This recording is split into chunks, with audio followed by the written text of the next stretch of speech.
Welcome. Thanks, everyone, for coming out today. I know there's a big event supporting Israel. 60,000 people are in DC right now, so it's such an extra effort to come here in person. I just want to thank you. My name is John Bailey. I'm a non-resident senior fellow here at the American Enterprise Institute. I could not be more excited for today's conversation.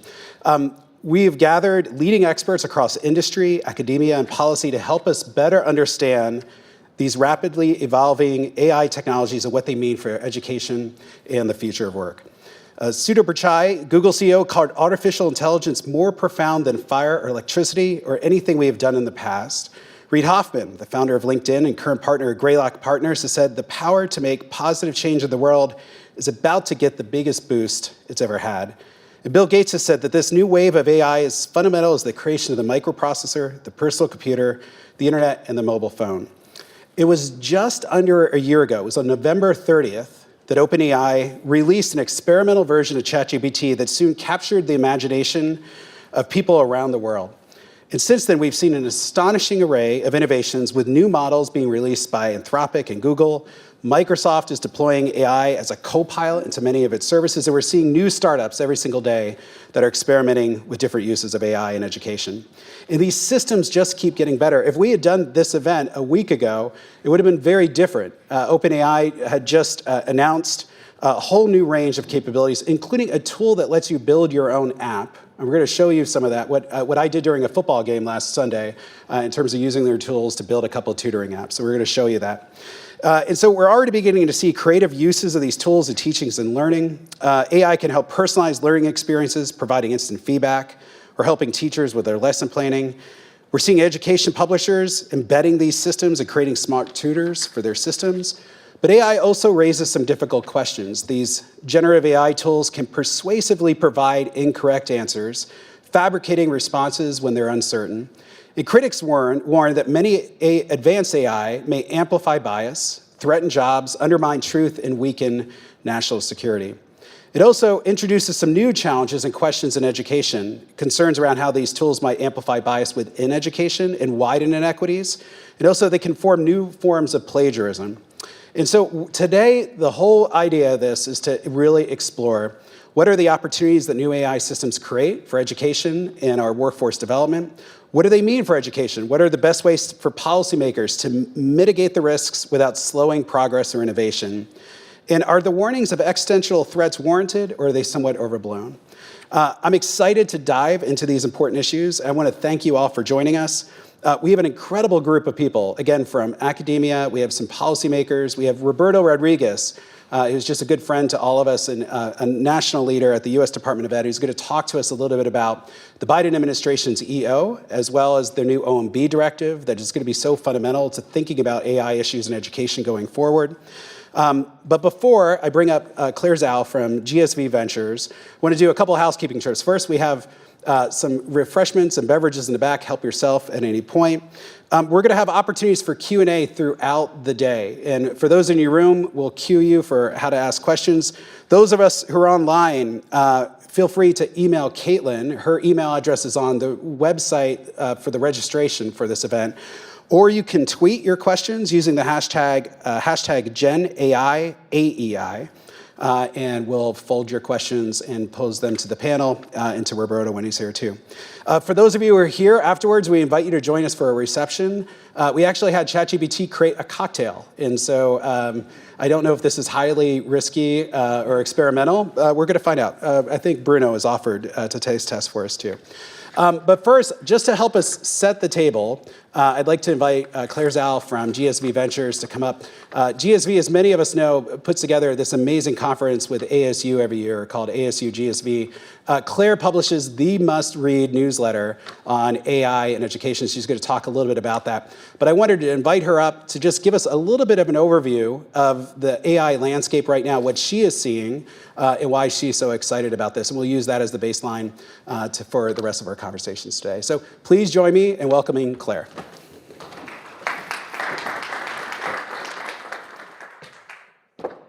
Hi, everyone. It is so great to be here. As John mentioned, I am a VP at GSV Ventures. It's an early stage ed tech VC fund. we focus on investments across the spectrum of pre-K to gray, meaning early childhood, K-12, higher ed, workforce.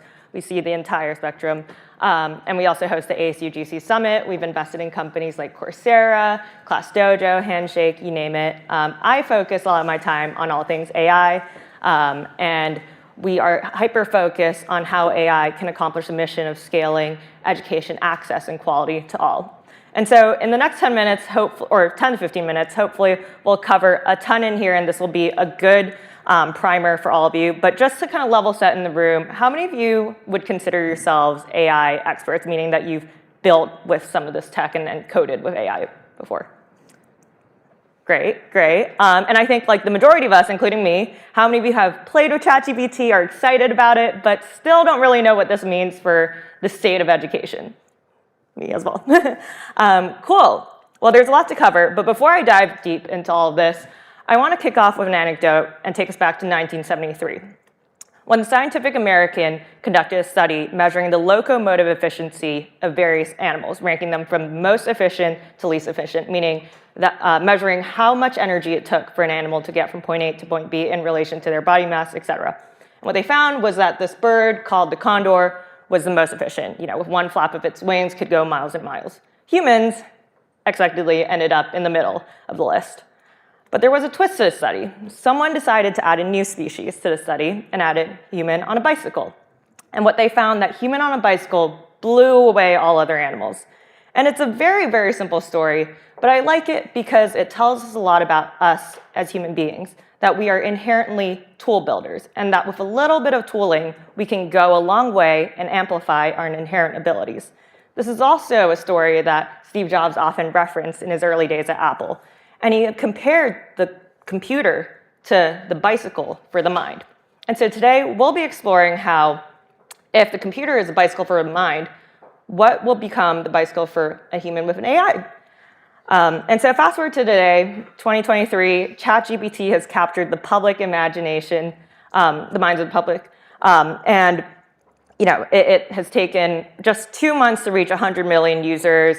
OpenAI is set to surpass $1 billion in revenue after just making 28 million in the last year. And so if I think of the folks at Scientific American conducted the study again today, they'd add a new species, a human empowered with AI. And so we'll cover all of this in the next 15 minutes, hopefully, but I'm sure many of your questions will be answered throughout the afternoon. But just to level set how profound of a moment this is, we are in one of the most important generational discoveries of our time. And throughout human history, most of these have come about every century with the industrialization, the printing press. But in the last century or so, these have come about every 20 or so years with the rise of personal computing, the early days of the internet, and then the shift to mobile.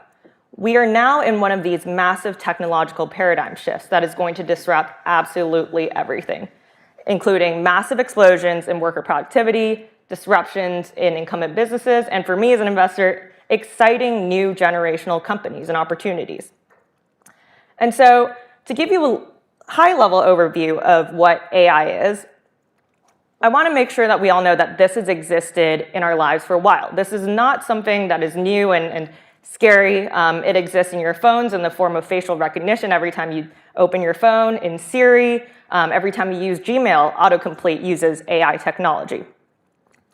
And this technology has actually increased to a point where it's surpassing human capabilities on everything from language understanding to reading comprehension to even handwriting and speech recognition. And this form of, the big unlock of, compared to previous forms of machine learning and AI has been this concept of deep learning. We won't dive too deep into this, but essentially, this is based on the idea that with some training set, you can train a model to learn things and learn specific tasks.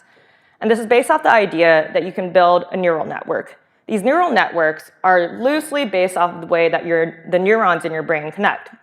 In the same way that I often, in my brain, associate a shark with a fish more than I do with a banana, you are building these networks and relationships between different neural nodes. If it's been around for a while, what is so exciting and why has generative AI been the hot topic for the last couple of months?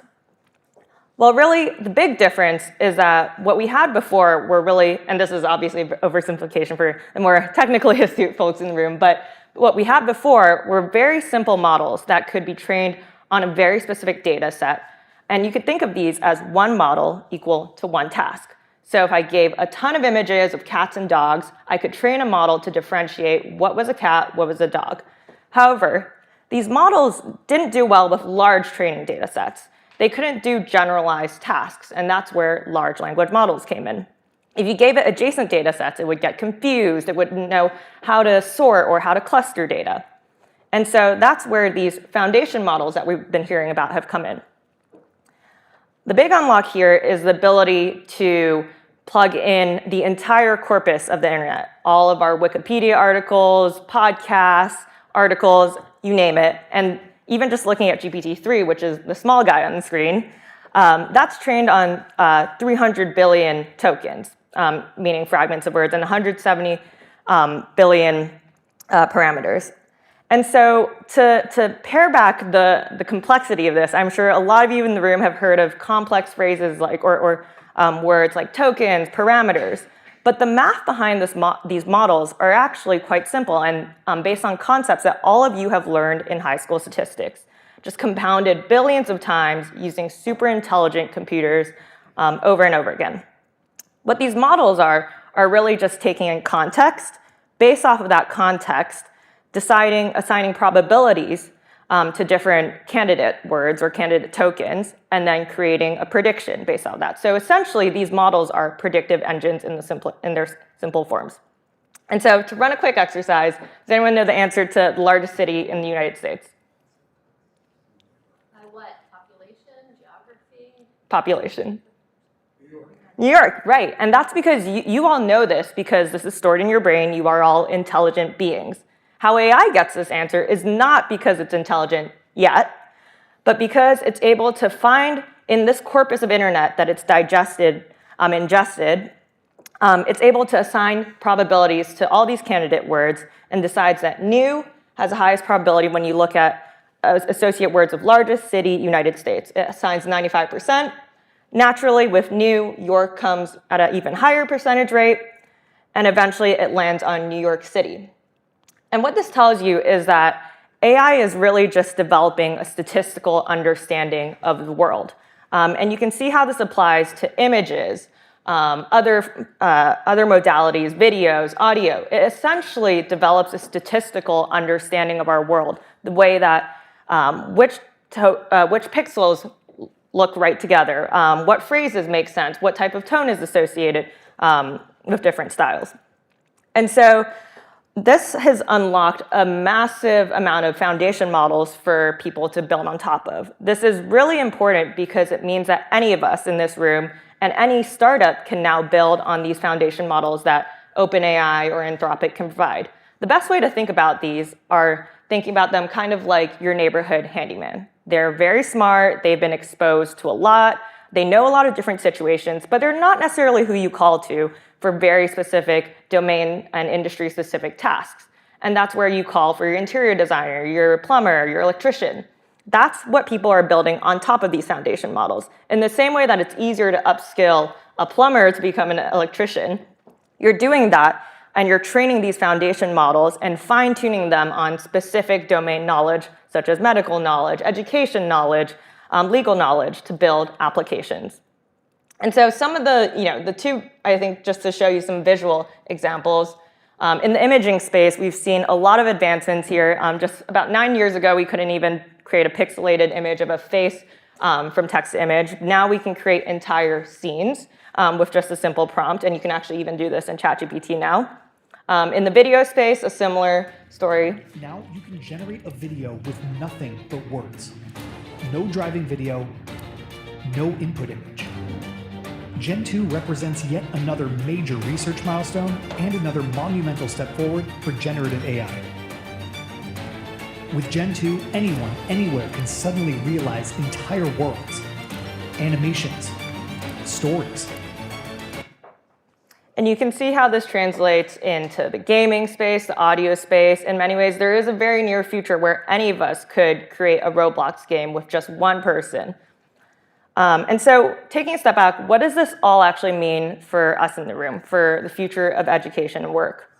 Well, one, we're seeing a lot of different applications applied to ed tech, everything from personalized learning and support to career and skill development, AI companions, to the use of AI in content creation and enhancement, to internal efficiency tools, and then obviously in research and academic integrity as well. The big idea is that anyone can now become a content creator. What used to be a barrier for many companies and require a full content team can now be reduced, and you can save costs and improve quality as well. But a really important, I think, point to, and to show you how kind of all of these modalities merge into one, I want to highlight a company called Synthesia, which is building AI avatars. So applying both image, audio, video all together. Yesterday. With Synthesia, Alan can give anything a face and a voice, including his own. And with a little extra work, he can create a custom avatar who looks and sounds just like him. In this video, I will show some tips on how to connect more efficiently. Or sounds like him in a different language. Die Berichte für dieses Quartal sind da und sehen toll aus.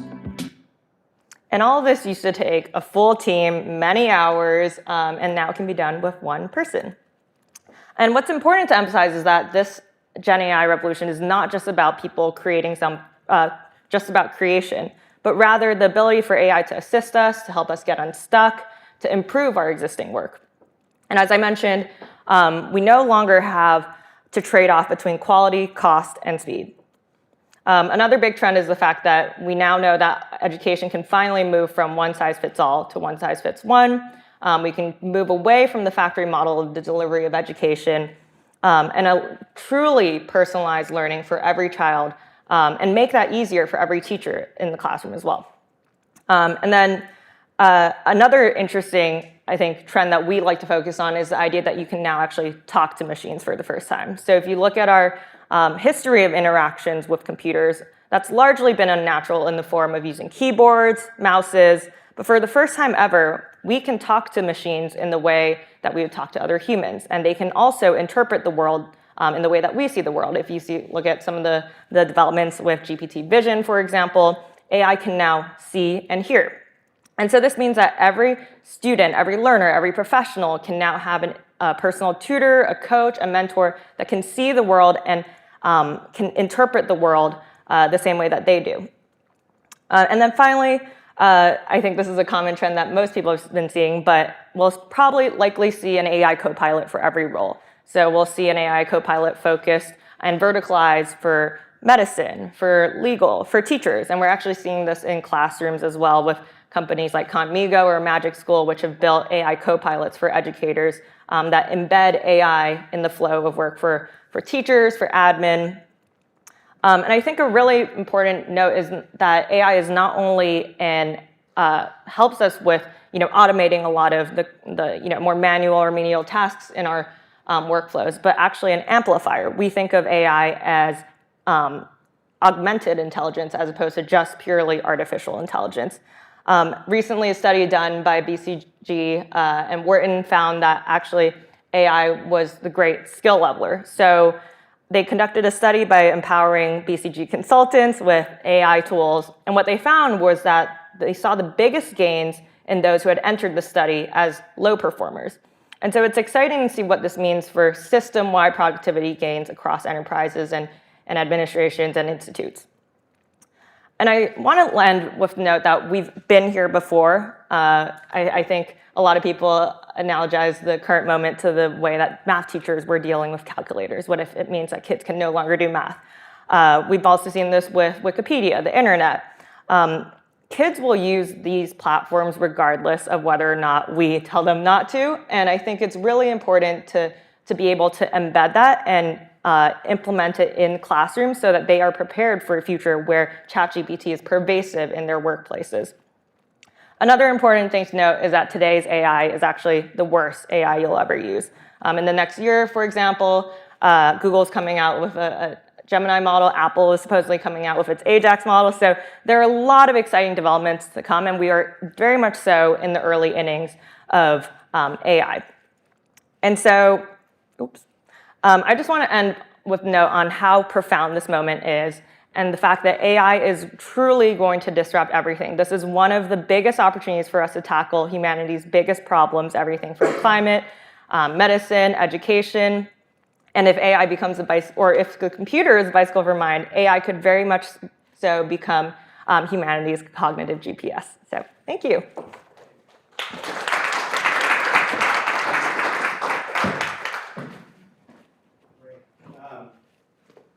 I love Claire just because she takes technical material, it just helps make it so accessible. And we were trying to figure out what's the best way of sort of just helping level set. And there's so many really passionate AI researchers, which are great, but they just lose people, especially policymakers, very quickly.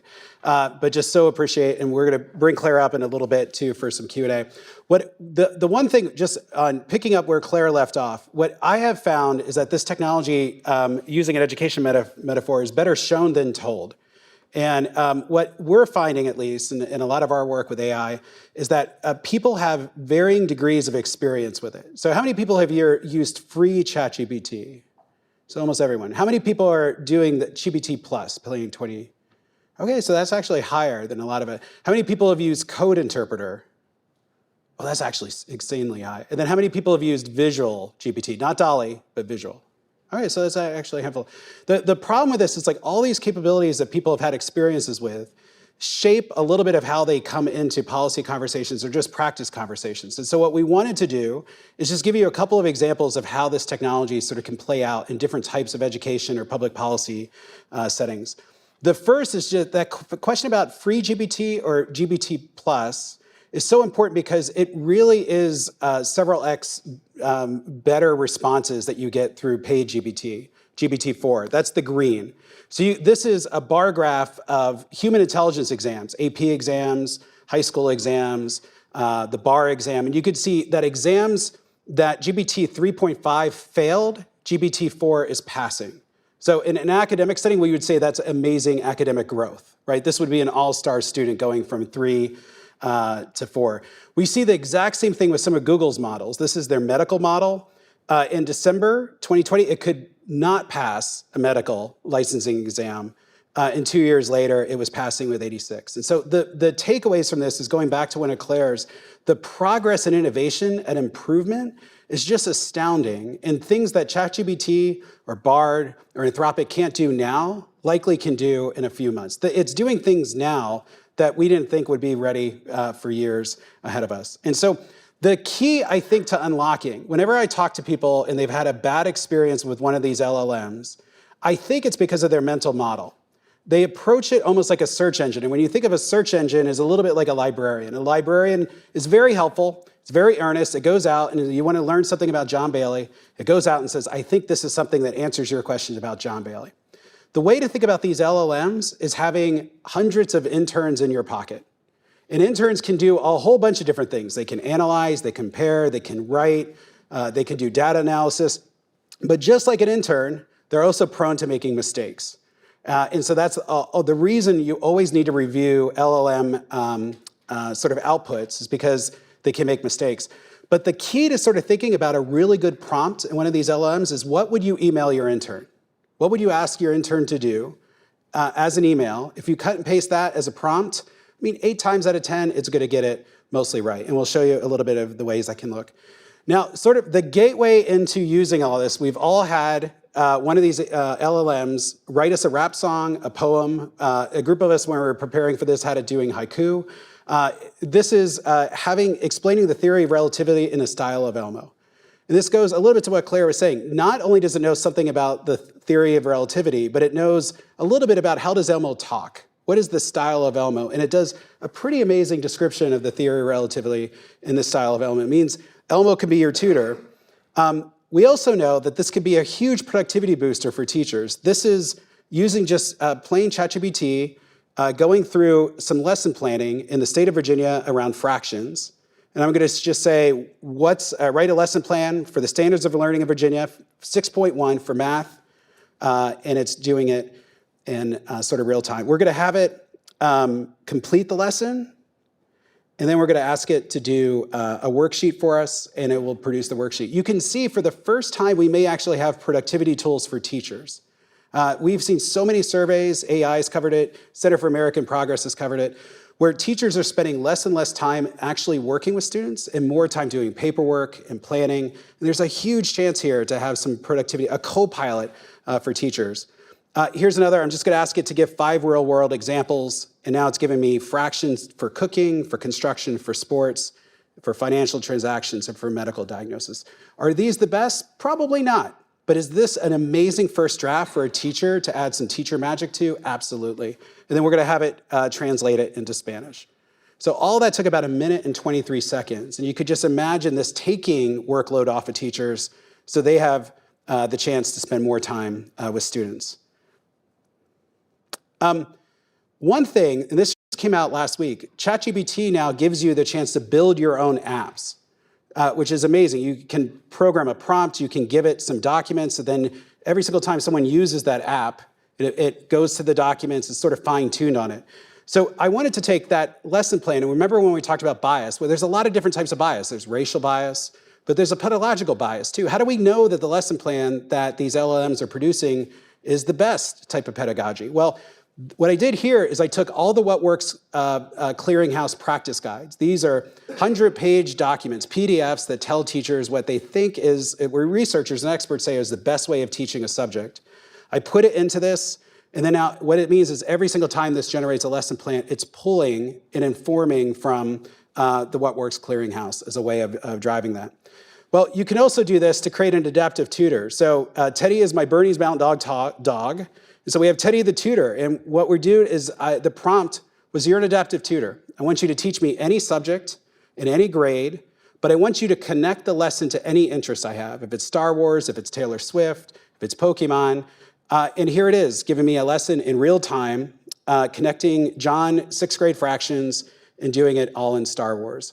The other prompt was at the end, I want you to ask me a quiz. If I get it right, move on. If I get it right, move on. If I get it wrong, re-explain it using simpler language. So don't dumb it down a grade level, just explain it in a simpler language. And here, I'm gonna just switch it and say, give me examples in Taylor Swift. So this is unprecedented. We've never had the chance to kind of connect abstract issues that kids are learning in school to whatever interest they are as a way of helping to unlock learning. Another example, this is one we just did with some Arizona schools about 2 weeks ago.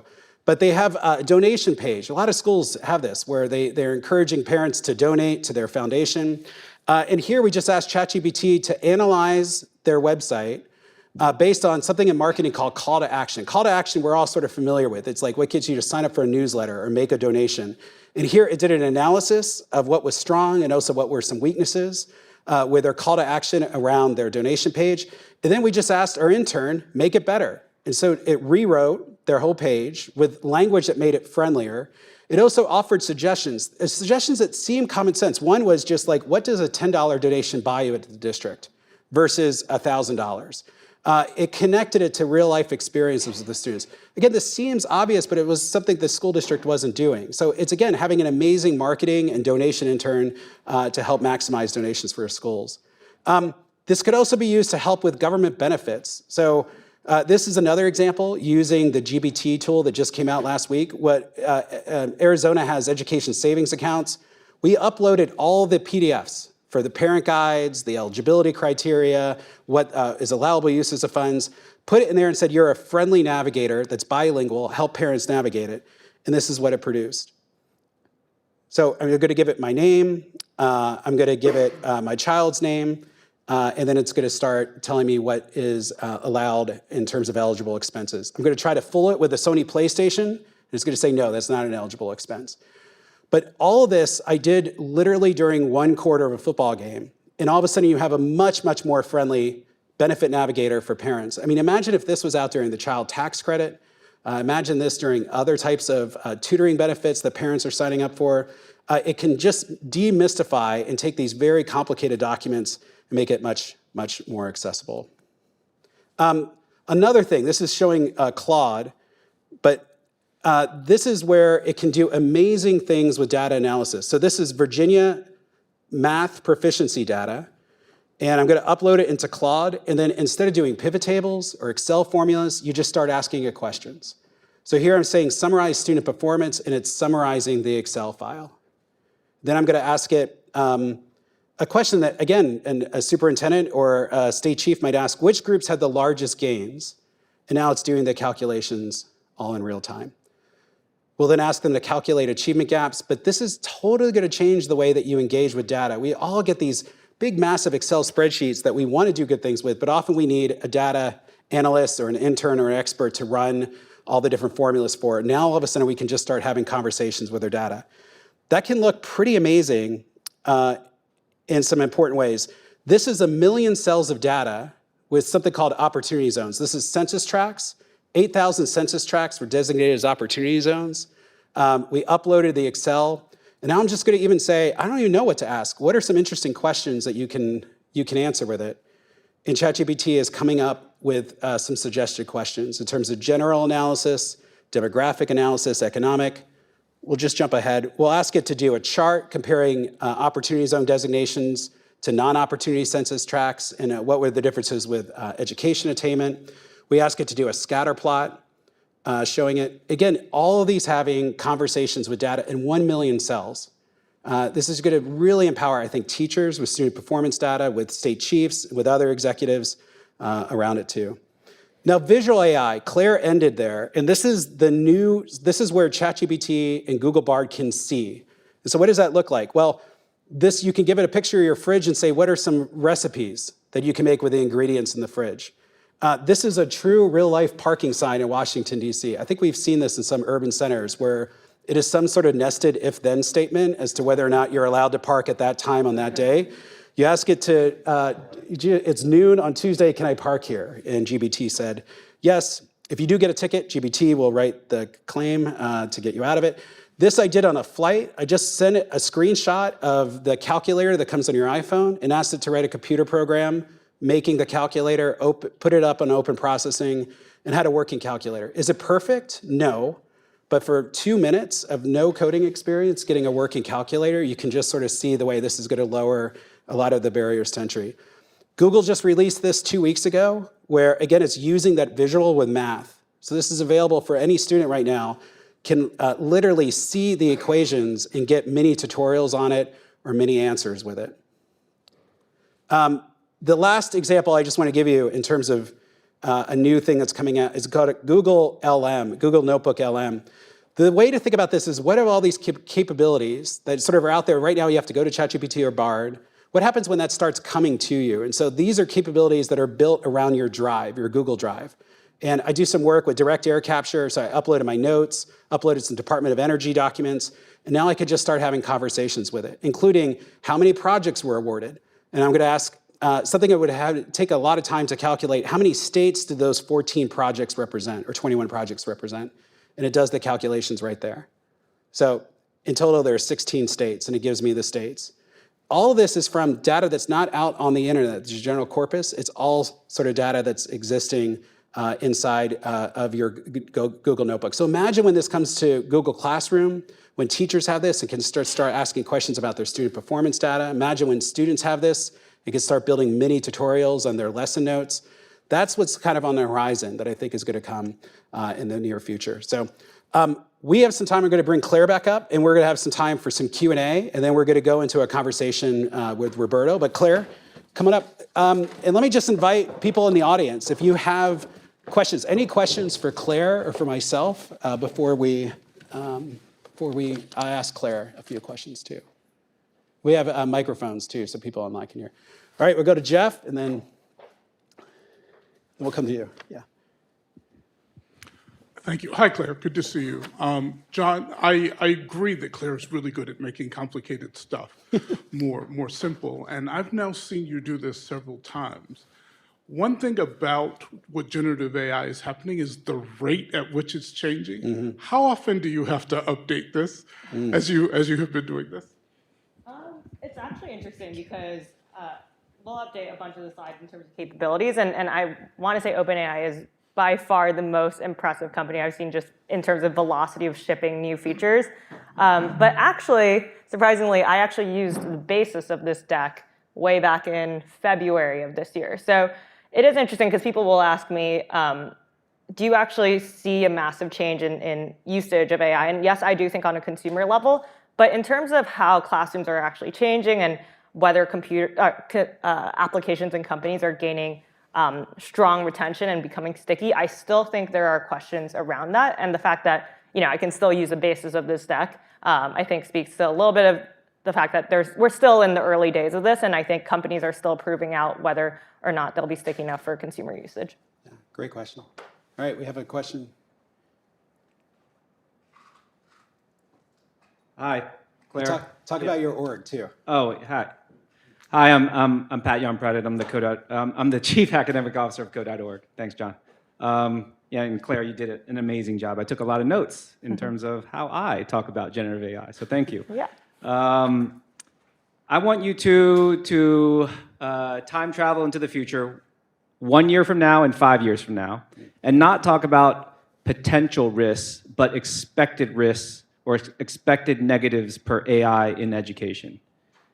Because, I mean, we could ask ChatGPT for a list of potential risks. But what do you actually expect, like a year in the future, what are we seeing as like one of the biggest negatives per the incorporation of AI in education, and then 5 years? Both of you. Yeah. I think in the near future, and we're actually seeing this right now, is I think because we're still in this, there's a delicate dance, and schools don't want to implement official strategy, states don't have official guidance. I think people are still figuring it out, but consumers themselves are still using this in whatever way they would like. And so, for example, in high schools, I think you saw an article, or we saw an article recently about how high school boys were abusing some of this image technology on girls in their classrooms to create explicit images of them. And so I think there's going to be a lot of, and I think there needs to be an emphasis on how we build guidelines around this usage and teach our kids how to use this. And so I think there's going to be a lot of those types of immediate actions. And then I think probably more long-term, and this is based off of an article that was written by, I want to get your name right, but Mike, but on this idea of like a new type of digital divide. And I actually really think this is a really important idea, is the fact that if you saw the first type of digital divide as kind of this disconnect between the have and have-nots with having access to technology, there's going to be a new digital divide where kids get left behind and not being taught how to use this and not having any exposure to this. And I think that just downstream creates a lot of consequences for their lives in the future of work and how they succeed in their careers as well. Yeah, I think it's such a great question. I think two things that are near-term horizon risks for me. One is muscle atrophy, meaning these systems can do things so much faster. And so that, again, like part of learning is struggle. And so using one of these systems to write an essay really quickly is a huge productivity boost for students, but also can atrophy their muscle for what it means for do writing or calculation. I worry about that for teachers too a little bit. It's one thing, and I think the rose-colored lenses is that this can be a huge productivity boost for teachers, but it can also just be another way of just clicking and not putting more of their judgment to kind of inform it. So I think that's always going to be a practice type of thing between students and teachers. The other one, which I don't feel like we're talking about enough, and this feels more science fiction, but it's there's another slide that I have where people have been rating the output of some of the medical questions from ChatGPT, not just for accuracy, but for empathy. And the ChatGPT answers get higher empathy ratings. And so I think what you have to kind of play out in a matter of months, if not years, is that these are going to feel very relational. It is going to feel like Elmo's talking to you, or Tom Brady is talking to you, or whatever friend you've conjured up is talking to you. And you could imagine a sliver of kids who are going through a loneliness epidemic right now and a mental health epidemic who find it's easier to talk to their friend that's a virtual assistant than actually going out with all the social friction and awkwardness, and can actually make our loneliness epidemic and our youth mental health crisis even worse. We're seeing that right now with just some of the side effects of social media. So how do we get ahead of that? So 10 years from now, we're not talking about the harmful side effects of AI with some of these too. That's a really good question. Other questions? Yes. Oh, and we have a microphone. Thanks. So Mike Turcano from the institution next door. Claire, thanks a lot. This was awesome. Where do you see where are you worried about people drawing some of the wrong conclusions from some of the emerging research about productivity. I mean, there's a slide up there from the BCG Wharton study that sees us as a leveler in skills. You know, back in February, there was this McKinsey study that said there was a higher impact on productivity on sort of low-skilled workers. Now we're seeing in September, you know, 9 months on, that it's lowering the differential impact, but both groups. The history of technology shows us that the high performers will differentially pull away. That seems to be one area of worry.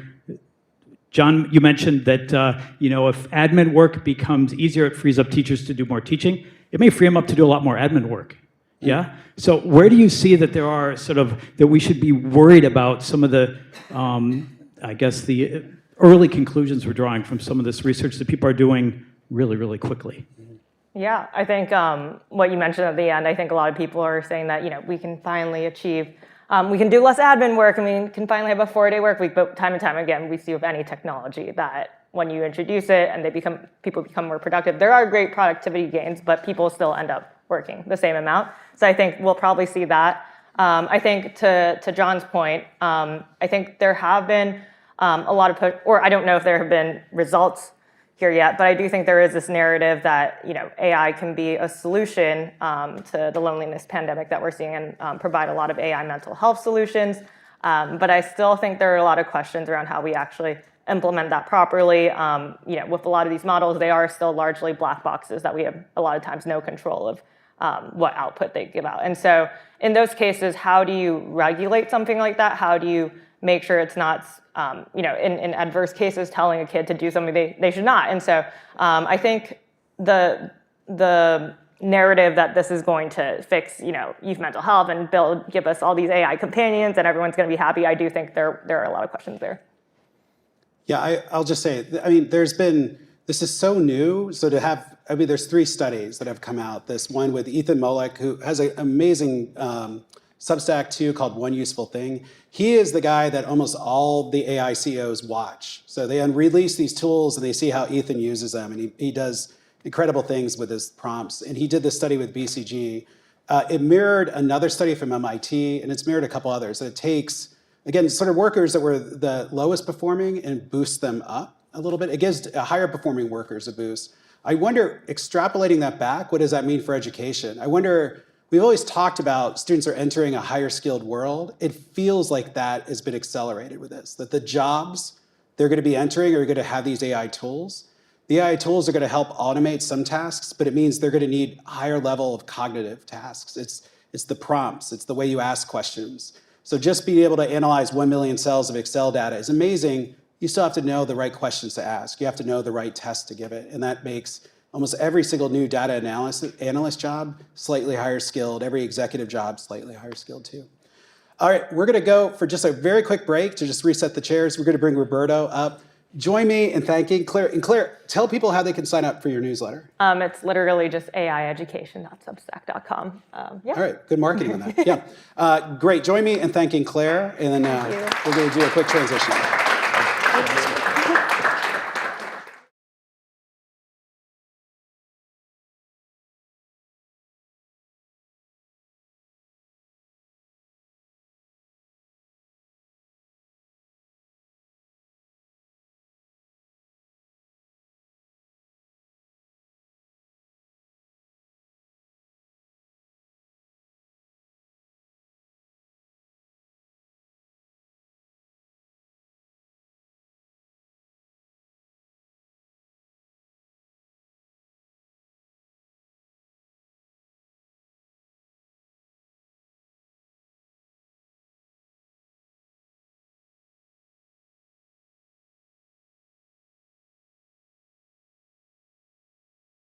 Career that is very passionate in terms of fighting for better opportunities for kids. He serves as the assistant secretary, where he leads development and review of the department's budget, advises the secretary in all matters related to policy development, implementation, and review that includes K-12 and higher education. His career included some stints in the senior government roles at the White House, as deputy assistant for education to President Obama, and in the U.S. Senate as chief counsel to the late Senator Kennedy, where he was instrumental in working on No Child Left Behind and other important education reforms. Most recently, he served as president and CEO of Teach Plus, He is an amazing leader and a very good friend. And join me in just welcoming Roberto to the stage today. So Roberto, I mean, it's amazing to have this conversation now, just given all the work the administration has announced over the last couple months, but also in the last 2 weeks. But let's start with the most recent executive order that President Biden released. It introduces several whole government reforms and actions to seize on the promise of AI, but also managing some of the risks. Talk to us a little bit about that. Like, take that EO and talk to us about what it means for education. Sure. Well, John, thank you for the chance to be here to have this discussion with you. I'm thrilled to have a chance to talk a little bit more about this work. I think we're at such a transformational moment and point in education with the advent of AI and the just tremendous leap forward that it brings for educational technology.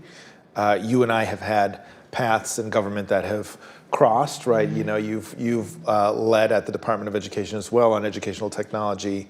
The EO really, I think, memorializes such an important moment, right? Because the continued evolution and growth of AI in our lives, in our learning, in all aspects of our social connection is just huge. Things have moved so quickly.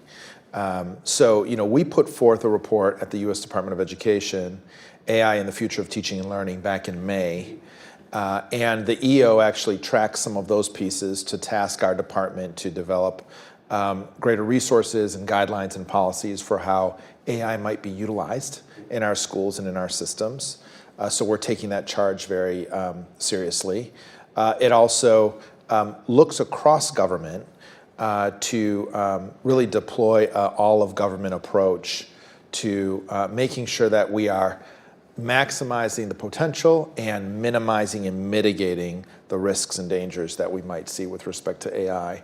So you have every major cabinet agency and sub-cabinet agencies that are tasked in this EO with bringing their resources from their respective agencies and parts of government to bear to improve the utilization of AI, make sure that we have the right safeguards and supports for AI to be effectively used in society. Again, you had a head start compared to some other agencies because of the Office of Ed Tech report. So you've been thinking about this for a while. I mean, what are some of the potential harms that you're worried about in this space? And also, what are some of the benefits that excites you the most? Yeah, well, I will say first and foremost, we need to be sure, and the White House has been working on this issue for quite a while as well. So I want to really give voice to the AI Bill of Rights that they put forth that really addressed making sure that we were getting serious about privacy, about safety, about security of individual students' experiences and of data. So that's certainly a risk that we have to do more to mitigate and to address.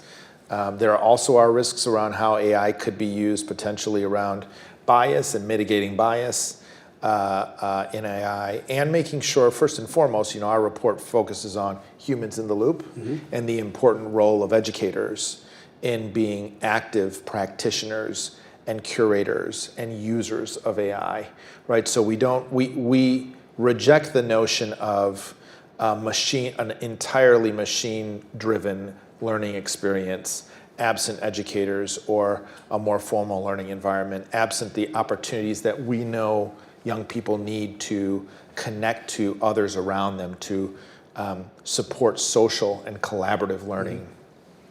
We reject those notions and we embrace the notion of the potential that AI can bring to actually go further, faster, and accelerate engagement and learning for students. Personalize opportunities and individualize opportunities for individual students to engage with content. Do more to support formative assessment and feedback loops that help to inform and adapt lessons. Do more to help ease teacher burden and potentially automate some of those tasks that teachers have. But just think, if teachers have the opportunity to collect feedback loops in real time around where their entire class is, and then be able to better differentiate instruction or address or adapt their lessons, that's a tremendous leap forward. Not to mention the opportunity that AI presents for our neurodiverse students, for our English learners. So there's great potential, but I think we need intentionality of policies at the school level and at the district level to make sure that we're maximizing that potential and minimizing that risk. No, you're so right too, that the administration really has, since, several years ago, begun working on the AI blueprint, bill of rights.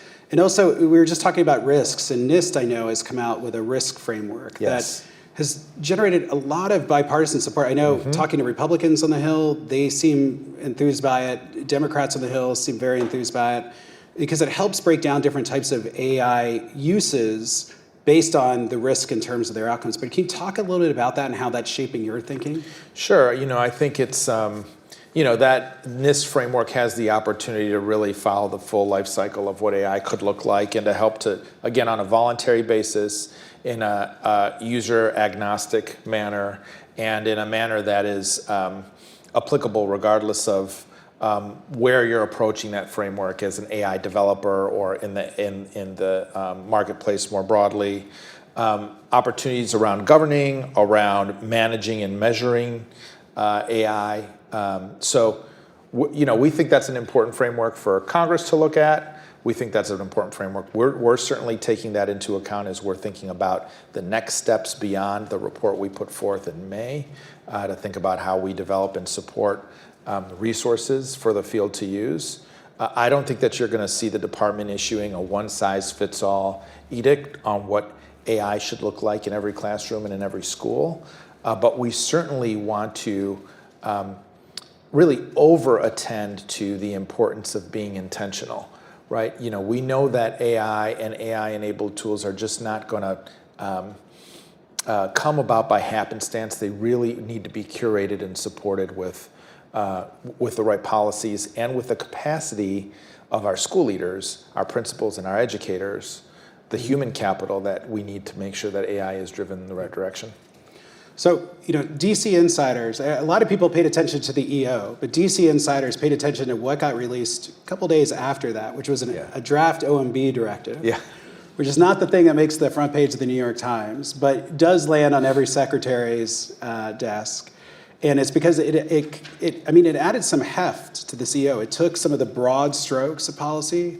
It gave you some directives, including appointing a chief AI officer, forming an AI governance board, and again, all across the federal government. And I know that this is still drafted. I know it's still early, but talk a little bit about just that OMB directive. How are you thinking about operationalizing that, just given your role in planning and budgeting and just management over it? Sure. So, there's one piece of this EO that really speaks to the application and use of AI-enabled tools in our classrooms and in our schools, and we're really excited about moving forward. We're doing some listening sessions and engaging with the field. We want to better understand how teachers are utilizing AI in the here and now in their schools, and we want to begin to kind of document some of those bright spots. There's another aspect that you just mentioned, John, which is about how we think about curating and supporting safe systems within the Department of Education and supporting AI to actually optimize our operations, our infrastructure, our technological infrastructure, our information infrastructure at the department. So we actually have already had a group that has been gathering and looking across our agency and across various parts of our agency at the advent of AI and developing some of the contours of that plan. So we'll be looking more closely there with respect to the OMB directive at how AI impacts and it has the potential to improve some of our operations at Ed, right? And I think it's just how we collect, manage, automate decisions. The technology that is behind AI, again, I think has tremendous value, but we really do need to be intentional about how it's being used, and how we manage data at the department. Speaking of data, you had mentioned this too about, and it's so present in the EO as well as the Bill of Rights, but around privacy. Yeah. And I know in education, the main privacy law is FERPA that Yeah. I think came out 2 years before the fax machine was introduced. I think, so we're That sounds asking right, a yeah. lot from a law from the 1970s, and now we're asking more of it in terms of some of the new challenges that AI brings. I mean, I know it's early, but do you have thoughts on, does FERPA still provide adequate protections, or do we need Congress to modernize our privacy laws? How are you thinking about that? Yes and yes. Yes and yes. Yeah, I think FERPA is a really important statute and framework for us. I'm really proud of the work that our Student Privacy Office at the U.S. Department of Education leads. We have tremendous leadership at the helm of that office, and they are a wonderful resource to states, districts, institutions of higher education, others who are handling and utilizing student data. We have incoming constantly questions around how to apply FERPA appropriately in various settings and circumstances. And we're going to continue to put that technical assistance forward. But we do believe we need an update. We're going to begin with updating the regulations. We believe that the regulations under FERPA need greater attention, and we'd like to begin that process. We've already had some listening sessions and have started to put some policy attention behind an updated rulemaking package for FERPA, even prior to the work that came about with AI. It is even more important with respect to where we are today. And yet FERPA is, in and of itself, as a statute, not fully encompassing of all of the privacy concerns and issues we have with respect to AI. You have COPPA, which our administration doesn't, or our agency doesn't administer, but is an important part of that puzzle. And honestly, we probably have additional privacy laws that still need to be enacted and considered in Congress. And I know on a bipartisan basis, Congress is actively thinking about that. So, we'll continue to move FERPA forward. We want to update it. I think we'll probably have an opportunity to provide greater technical assistance and some guidance in light of where we are with AI. But, we do need Congress to act too. Yeah, we do. Yeah, the privacy modernization, for a while, Infrastructure Week was always we always thought every week was Infrastructure Week, we were going to get an infrastructure law. But data privacy modernization has been sort of just right out of grasp of Congress. It's critical. I mean, as you mentioned, John, like this is a 1970s era law around privacy and student privacy and parents' access to student data in a time when, how we utilize data, how we collect that data looks so different than it did back then, right? And all of you think about the average of 148 tech tools that are being used every year by students or by their teachers. Many of those tools gathering student data. Like, we need a more modern policy infrastructure to match the technological infrastructure we're seeing. How are you thinking about, because the Office of a Tech Report surfaced this, some of the other administration too, about there are ethical issues with using AI in certain situations. And in education, you can imagine it's one thing to develop a lesson plan. Yeah. It's another for teachers to use it for grading. Yeah. Or it's another to use it for grading NAEP responses. But how are you thinking about some of the broader sort of ethical issues that inform what responsible AI looks like? Yeah. So, I mean, I think here, this is another great point around making sure that we are, again, our report says humans in the loop, but it really is about making sure that we are not under-attending to human judgment. There is no substitute for that. That is a critical part of teaching and learning and the learning ecosystem around students. So, I do worry about that. I worry about AI being used in ways where either we are undervaluing or we're subscribing to the need for our teachers to be more actively engaged in reviewing what lesson plans an AI-enabled system might generate, in reviewing the types of experiences students are having one-on-one with a chatbot who might be, modifying a lesson plan. This is not we're not going to be in the right space if we are just turning that knob and turning that dial around AI and then leaving our young people to entirely machine-driven learning experiences. So, so I just think like that human judgment is critical, and I think that our educators need greater professional learning, greater capacity, greater guidance, and greater policies to be able to support that engagement, elevate that engagement. First, they need the permission and to understand that, that in fact, this is not a substitute for great teaching. It is a tool, right? We think about it as a, what we use in terms of the analogy is that AI should be more of a electric bike for teachers to go further, faster, and help enable their success versus a Roomba vacuum robot that kind of bounces around your living room left unattended. So, I just think that's a critical part of the equation.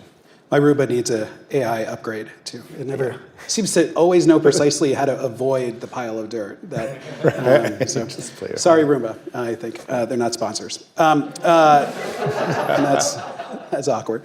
But I mean, we're talking about companies. Like I know I see this in Silicon Valley, but I'm seeing it actually here in DC and elsewhere too. Like. We're seeing such a rush on innovation now with entrepreneurs, both in the nonprofit space as well as for-profit companies, established publishers, and a bunch of new startups.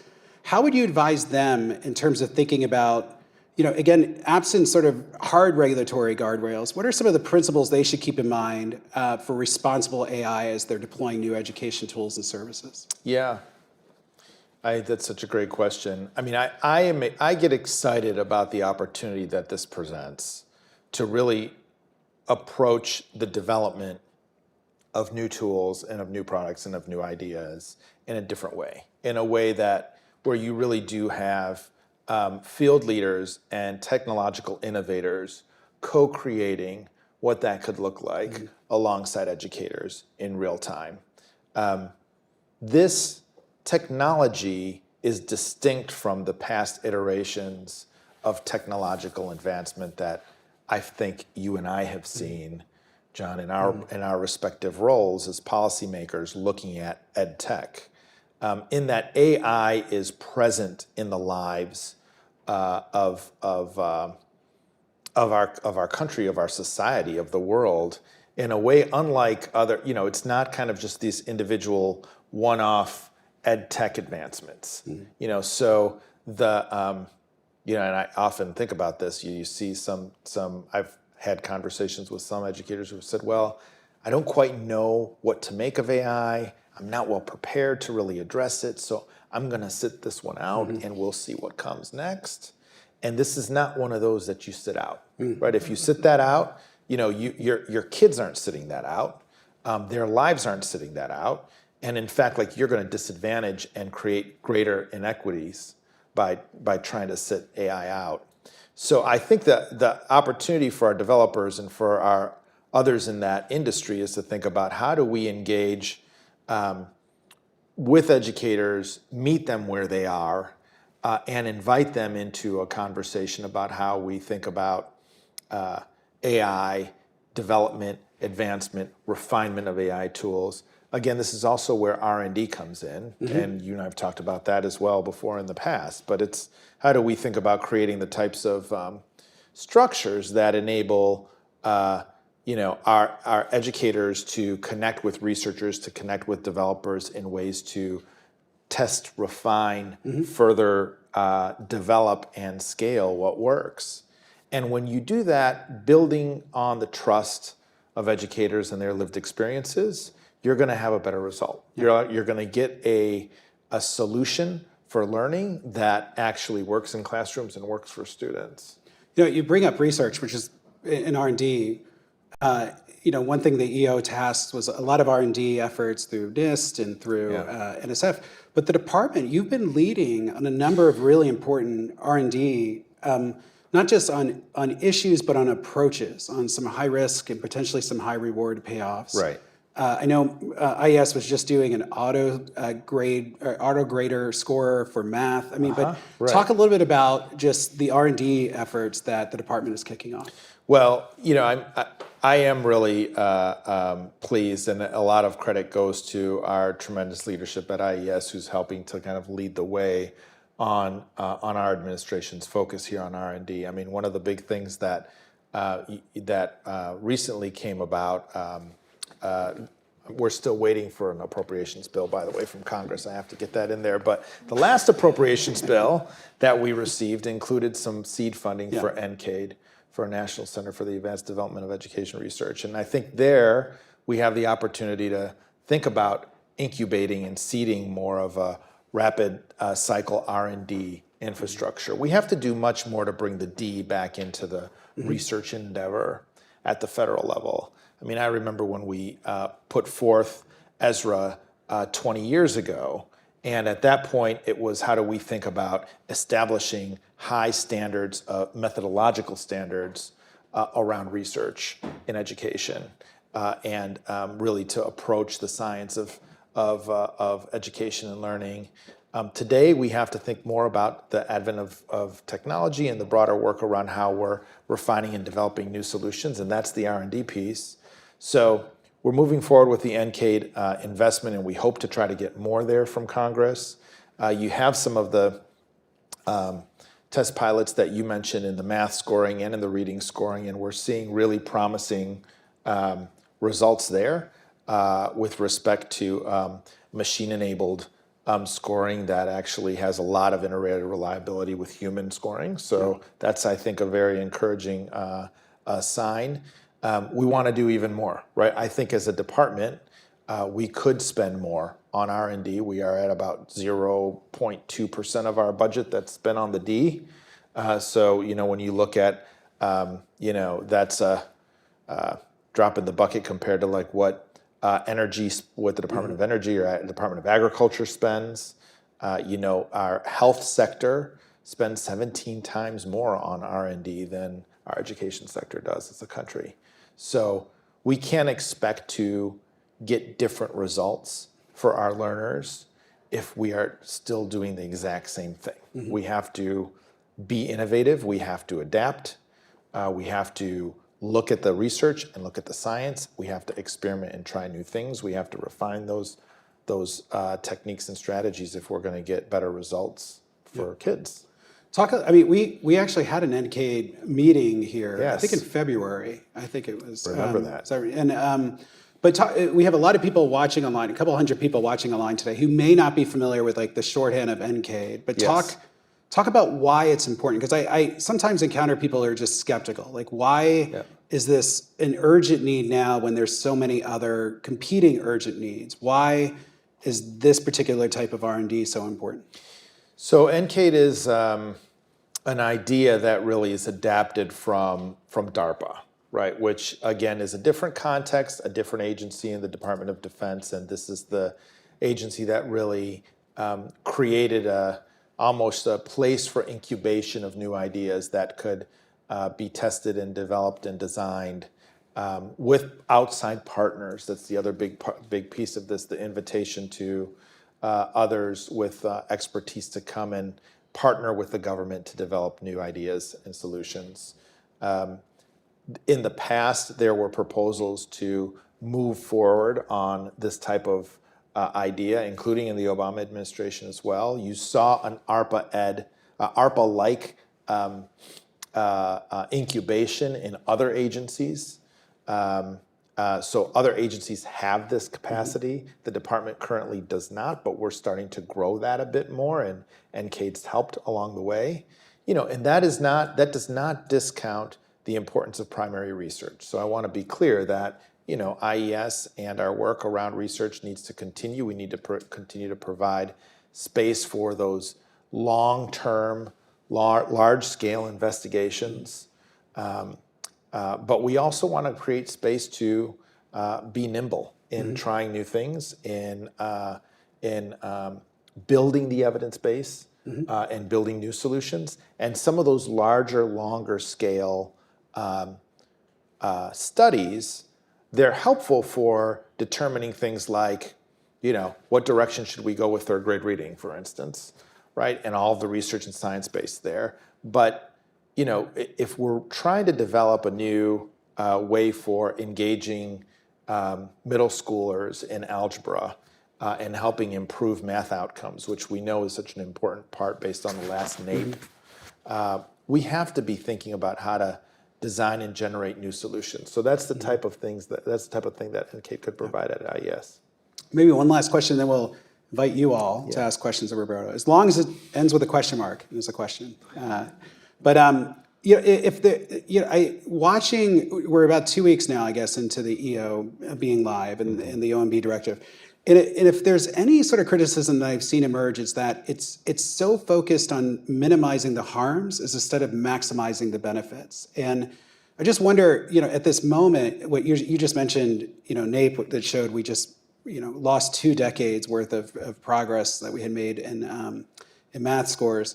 But just what are if you had to give some ideas to people about where should they be focusing on trying to leverage some of the powers and capabilities of AIs to tackle some of the most pressing education challenges right now, what are some of those challenges that you would have them focus on?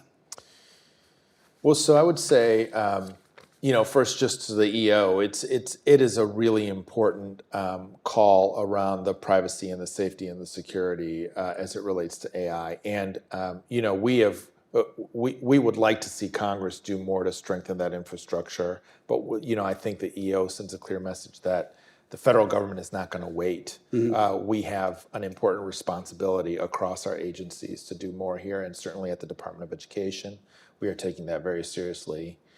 I will say, as you think about the applications of AI-enabled tools for learning, I get excited about how that can support new approaches to delivering core content and personalizing that core content. We learned that in this academic recovery, when we made stronger use of diagnostic tools, diagnostic assessment, and to really measure where students are, and we made stronger use of teaching to power standards and thinking about how we're bringing that core content forward, we actually have the opportunity to move young people further than they normally would in a school year to catch up, right? So let's think about what AI could bring to that challenge around accelerating English language arts or math instruction or science.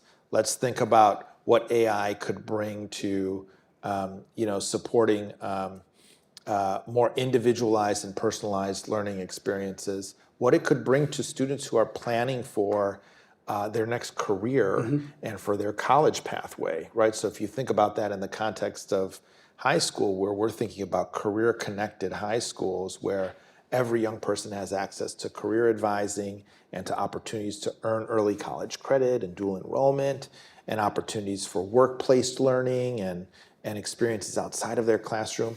Can AI play a role in that space? Also, as we think about the social connections that students make with one another and how that impacts their learning, what excites me the most is how we think about AI connected to the science of learning, right? And when you bring those two pieces together and think about, all right, well, how do we think about how young people make connections with others, how they learn in a more social setting? This has the opportunity not to isolate young people, but actually to open a world of learning and connections with other young people to enhance, their engagement, and that's really exciting too. We had someone write in with a question. AI is developing, this gets actually a little bit to what you were just saying about not waiting for Congress, but AI is developing so quickly that the policy process, particularly at the federal level, tends to move more deliberately. I think they mean slow, but deliberately. With AI, are we in danger of moving so slowly on policy that any guidance will become obsolete shortly after they are made public? It's a great point. I mean, Claire and I were just doing an overview and just showing how much has changed in less than a year, right? Just in the last month. But how do you think about that of getting the right sort of fine-tuned policy where it's not too prescriptive that it's automatically outdated, but hitting on the right principles? Yeah. So, we put forth a set of guiding principles in the context of our report. And again, as I mentioned, we're not looking for the perfect policy prescription that is a one-size-fits-all for everybody, but rather what types of structures, that again are kind of user agnostic and use case agnostic and able to be applied to the broader field. What structures do we want to see in education to help support the responsible use of AI in education, right? And so that's kind of how do we think about the role of educators, the role of principals in putting that forward? How do we think about the opportunity for greater public transparency and inspection of privacy safeguards and security in the context of tools that are being used? So, and again, I think one of the most important pieces, how do we think about building the capacity of and just exposure to our educators around how AI can be used? Another big piece of this is also how do we think about building the capacity of our young people to develop their own views and discernment around what AI means in their lives, even outside of their learning and in their school, right? Because it is something that if you have teenagers, I have 2 of them, AI is around, right? They are exposed to it. You're thinking about it. What are kind of the important kind of civic and democratic principles that come into play around that? So good. Let's invite you all to ask questions. So just make sure it's a question, not a comment. And we have mics so people online can hear us too. And we'll start over here.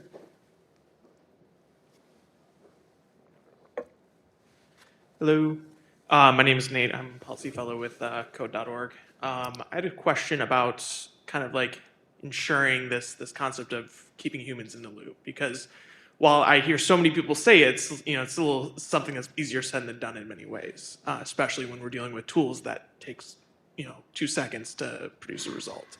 Sure. So what kind of incentives should schools be looking at or governments be looking at to help ensure, outside of just professional learning, that teachers and people are kept in the loop?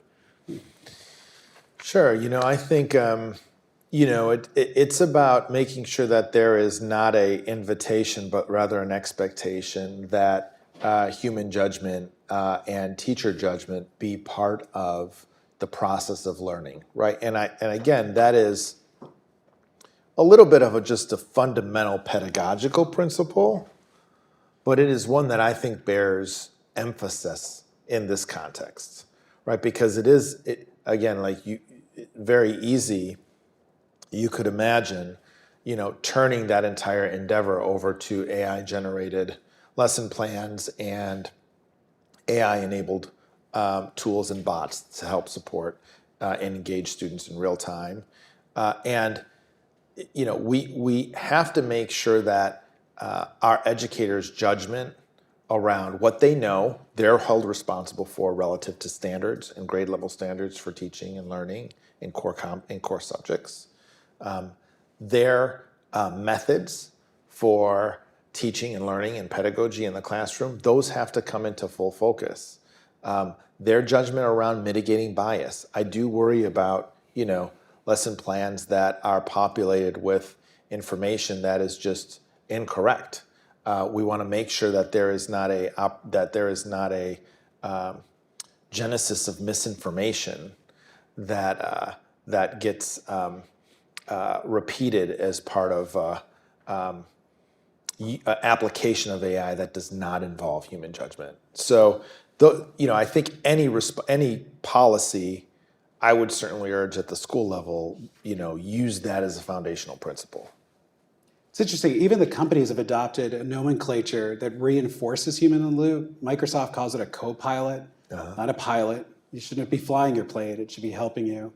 We talk about assistants, we talk about interns, but it all sort of reinforces this notion that the department's talking about. Great question. Other questions? Jeff Livingston. Thank you. We are not yet at the first anniversary of ChatGPT's changing the way we all think about AI. And already, both the Department of Education and the White House have issued significant policy advice on this issue.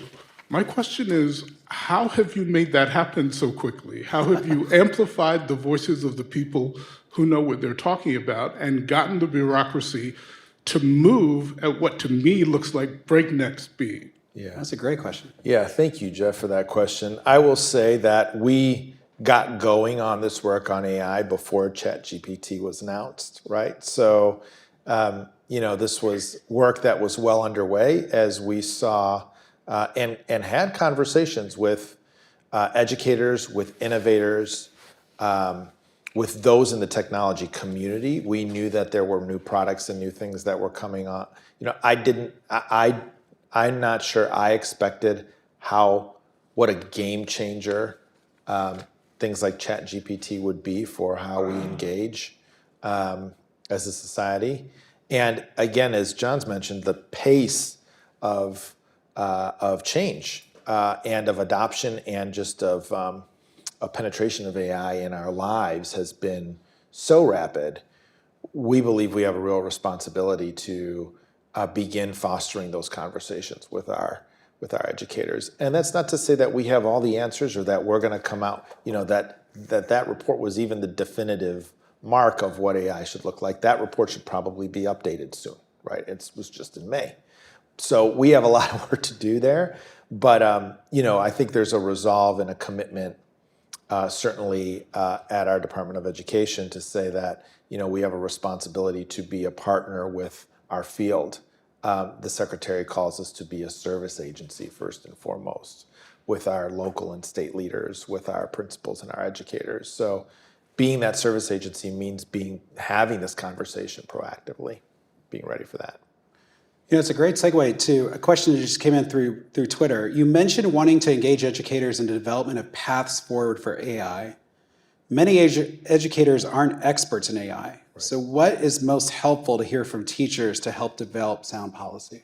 Right. So, what we want to do is have the opportunity to host our educators and do more listening and roundtables, and we will be doing that in the months ahead, both in person and virtually with teachers who are utilizing AI and are utilizing educational technology tools more broadly. We're going to continue to put forth the evidence base around what we know works, where we can find that. But it is a matter of supporting our educators, and right now their lived experience with AI is probably limited in some respects and different and distinct from those that are using AI every single day or are in this industry more broadly. So I think it's the opportunity to bring those two sides together and just create some common language even around what this should look like. Yeah. And I would say, John, I want to acknowledge and applaud the efforts that are already underway in the field and in this sector to do some of that. We're very conscious and are part of a number of efforts, informally part of those efforts that are thinking about developing new policies and new guidelines for the use of AI. That's great. One last question for Roberta. Great. Hi, how are you thinking about AI for teacher evaluation, but even more importantly, like coaching? Yeah, I think that's great. So, I think I haven't thought as much about the teacher evaluation, kind of objective determination of teacher performance piece as much. But I will say in the context of coaching and connecting, I think there's tremendous potential for AI to play a role, right? If you just think about the virtual learning communities that teachers sit in, whether it's subject matter relevant or communities around, their particular expertise, those are places for our teachers to grow, to learn, to develop their own skills, to refine those skills. I often say, like, the world of leadership for our teachers, their voice and their vision has to reach beyond the four walls of their classroom. And structurally, we have not yet redesigned our school system to be able to allow for that growth. So as professionals, we learn and we grow in situations where we are connected with others that are not living and walking in our shoes every day, but might have common experiences that we can grow from. Our teachers desperately need that beyond their four walls. And AI is one opportunity, and the broader kind of application of technology to support and connect teachers to learn from one another, I think has really great potential. All right, I just have one final question. Yeah. It's super short, but describe that moment that you first encountered ChatGPT or an AI tool that transformed your thinking. I think all of us have had that moment of like, we tried something, it felt magical. And we're like, this is a big deal. What was that for you? Well, so, a couple things. I think, as I saw ChatGPT being used by, and my kids started playing with it, for me, that was a moment of like a bit of an aha. I recently had another aha moment and I heard this also being done in Congress at a congressional hearing about the tool being used to write a poem. Yeah. Right? So we actually tasked one of the AI-enabled tools with writing a poem about the Department of Education that generated a poem that was just so, apt and, for the work that we do at the department, and insightful about its connecting it to its mission and the work that we do. So that was fun. All right. Look forward to that poem going through OMB regulation. Yeah, not to be published publicly. I'm sure they'll squeeze the poeticness out of it. Yeah, that's right. And again, we thank you, OMB. Join us in thanking Roberto, just taking so much time. So Thank you, Roberto. Yeah. Thank you. We're just going to take a quick 5-minute break to just kind of set the table for the next, the chairs for the next session. So help yourself some refreshments. We'll be back in 5 minutes. So.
Amazing to have Roberto with us, just giving kind of the macro overview, and also just so great to hear about just how the department is thinking about operationalizing the EO and the OMB directive. That OMB directive is so important, so go and make sure you go to ai.gov and take a look at that. That is really going to guide a lot of agency efforts, not just in education, but across the federal government.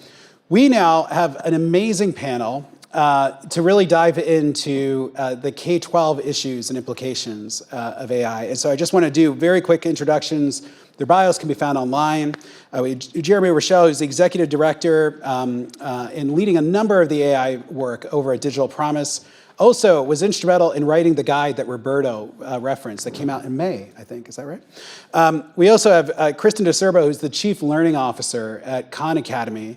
And she has been literally leading the programming of Conmigo, their AI tool. And it's going to be so great to kind of learn just how someone from an academic background is now programming using natural language. And so we're so excited to have Kristen with us. Then we have Jeff Livingston, who's the president and CEO of Ed Solutions and also an advisor to AI Edu, which has been doing a number of workshops with education leaders and with teachers. And Jeff is just one of our just most critical thinkers and just strategic thinkers as it relates to what technology is going to do to publishing and assessments. And so it gives us a great chance to just dive into a whole range of issues. And then once again, we'll invite you to ask questions and we'll have a great conversation. But Jeremy, let's start with you because we're all trying to make sense of this moment. And as Clara said, as Roberto said, AI is not, it didn't just magically appear in November 30th of last year. AI has been around, especially in education, in different sort of forms or fashion. And Digital Promise was leading and talking about AI long before ChatGPT came out. So help explain this moment from your perspective and what you've been seeing, especially with teachers and with education. Why is this so different? And what do you see are the opportunities as it relates to teaching and learning? Thanks for the opportunity, John. Yeah, AI in education has a 50-year history, so there was a time before this time, and small groups of researchers, developers, educators have been exploring that. But to set the stage for what happened when ChatGPT became available, I think we have to start with the pandemic. And at the end of the pandemic, teachers were ready to throw technology out the window. They were just really frustrated. School superintendents were worried that they were going to go back to a technological dark age because there was so much frustration with the experience of teaching during the pandemic. And I think what educators saw when they saw ChatGPT, and it was a surprise because the media got it wrong. The media thought there was going to be resistance, fear, Ludditism, and the like. I think what educators saw as a productivity tool. They saw something that was for them, that they could use, that gave them a feeling of power and competence and ability to do what they really wanted to do for their students. So I think one big lesson that we have to take away is that teachers are an incredibly important workforce. It has not been a good time to be a teacher in the past 5 years, the past decade, and we've systematically underinvested in productivity tools for our teachers, and we have to stop doing that. We have to seize this opportunity. Now, for students, I think it's also related to their experience during the pandemic. On the one hand, you might say we saw a lot of cheating from students, but on the other side, you might say we saw a lot of creativity and a lot of agency from students in rapidly figuring out what they could do with a new thing. So I'm a researcher, and from research, we know students will do their homework when two things are true. They understand the purpose of the homework, why they should do it, what it ties into, what's in it for them, and they believe their effort will be rewarded. And students aren't seeing that in school. They aren't seeing either thing. They aren't understanding the purpose of what they're asked to do. And if they see something where their effort is not going to be rewarded, well, they'll find a way to do it faster. So for students, the thing I think we've systematically underinvested in, and this is because I'm a learning sciences researcher, John, is giving them a theory of mind. You mentioned muscle atrophy. That's one theory of mind. The mind is a muscle. If we don't exercise it, it won't grow. I don't think we're providing our students today with a theory of what they need to grow in their mind so they'll be ready for this world that's full of AI. And I think we need to invest in that. What is that theory of mind? Maybe just a quick follow. What theory do you think we should be giving students in this moment? You know, I think they need a theory of what kind of mental efforts are going to pay off in the long run for them in the world. And these are things like explaining, justifying, critiquing, making sense of. And I think too many students don't see the connection between the work they're asked to do and what's going to pay off in their futures. Kristen, let's talk, Sam Altman, especially months ago when people would say, what are the use cases for AI? He would always go to tutoring. Almost all the tech CEOs that were unleashing these models all identified very early that personalized tutoring could be a good use case. And you were one of the first out of the gate to deploy Conmigo. But talk a little bit about Conmigo. How are you using GPT-4 to power it? And just talk a little bit about your sort of journey in using AI to create a personalized tutoring system over the last year. So because Sam Altman, who's the CEO of OpenAI, did see tutoring as a potential application, he actually came to Sal Khan and I a year ago last August, so August of 2022, and said, hey, we've trained this new model. Would you be interested in seeing it?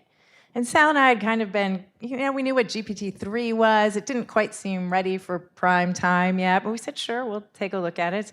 And he connected us with a Slack channel so that we could talk to this new model, which is what we now know as GPT-4, directly. And Sal and I spent basically the whole weekend slacking each other in the model back and forth and going, oh my gosh, can you believe that it can do this? This is crazy. But within the first day, we're saying, well, it's really fun to answer questions, but we think we can turn it around and have it act like a Socratic tutor. And they gave us our first lesson, the folks at OpenAI, in what we call prompt engineering now, how you write the instructions for it, and said, oh, just say you are a Socratic tutor. I am a student that you are tutoring. Here's how you can, here's 2 or 3 things that you should do as a Socratic tutor. And then it'll act like that. And we were like, really? Did we just tell it?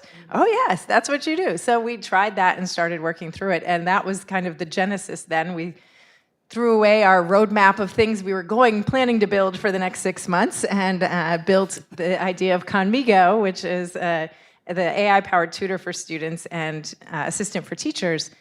We've known that human tutors have a huge impact on student learning, but it's been really difficult to make one-on-one human tutoring happen. And even since the pandemic, when we've put a lot of money and resources into high-dosage human tutoring, it hasn't quite worked out. We haven't been able to connect those tutors to what was happening in the classroom. We haven't been able to connect the times when human tutors are available, the times when students are available. So there continues to be struggles, and we've been working, to Jeremy's point, in the technology space to try to build these technology-based tutors for a long time now. But they've always been missing some of the things. So when we talk about asking students to explain or justify or being able to use language, for example, to talk about math, Khan Academy's tutors, for example, could never really do that. You could do a multiple choice question or you could fill in the answer, but you couldn't really have a conversation about it. And suddenly here's this technology that lets us do that. So that, I think, is the big leap that this generative AI offers us that we may be able to then launch into human tutoring. Great. I just want you, because you have such an amazing experience with this prompt engineering, and I think it's so important to dive into this. I'm going to ask Jeff too, because I know Jeff has been playing with this as well. But in the past, when you wanted to build a software application, you had to have computer science and computer engineering. You still do, but this is so different. I mean, the fact that you as not as a programmer or programming it using prompt, describe that experience and just unpack it, because it's so different from the way that we know about how to build applications. So talk a little bit about that. Yeah, so I'm an educational psychologist, not a computer programmer or any of that. So what I know is, what does the research literature say on how to be a good tutor? So there are review papers that look at, here are the moves that good tutors make. Here's what that looks like. So you can take the prompt, we started out, I told you those few things that we told it to do as a tutor. One of the big things that we struggled with was getting it to not give students the answer. And so we would keep saying it, and then it would give the students the answer. So we'd say it at the beginning and we'd say it at the end, and it would still give students the answer. At one point, Sal wrote a prompt that said, "The fate of the world depends on you not giving the student the answer." And it improved its performance. Which is kind of crazy. We also tried yelling at it, like all capital letters, like you do when you're yelling, "Do not give the students the answer." And that lived in our prompt for a long time. So there's just these kind of crazy things. But you can also say, for example, use the principles from Gracer, Person, and Magliano's paper about tutoring to make tutor moves. And it can tell you, if you first ask it, what are the moves that paper suggests, it'll say, oh, here's prompting, and here's pumping for more information. Here are these moves. And then you can ask it to use that. So we can bring what we know from education research into our design of how we ask these artificial intelligence tutors to act like humans. There's a whole set of research now around this prompt engineering. And I mean, this thing about the fate of the world depends, it turns out emotionally evocative prompts generate better outputs. They're not exactly sure why, but appealing to its better natures often will do it. You can, there was someone who was testing out different prompts, and my favorite was, the highest performing one was pause, take a deep breath, and think about this step by step. And somehow that gave 10x better performance. So again, it's just this very, Ethan Mollick talks about AI is weird, and it's weird. Jeff, you've also been experimenting in prompt engineering and building apps. Talk about that experience for you. I have, and one thing that I think is hugely important is this notion that AI in education is decades old. But if right now, 100,000 American teachers are having a conversation about AI, they're all talking about generative AI. Mm-hmm.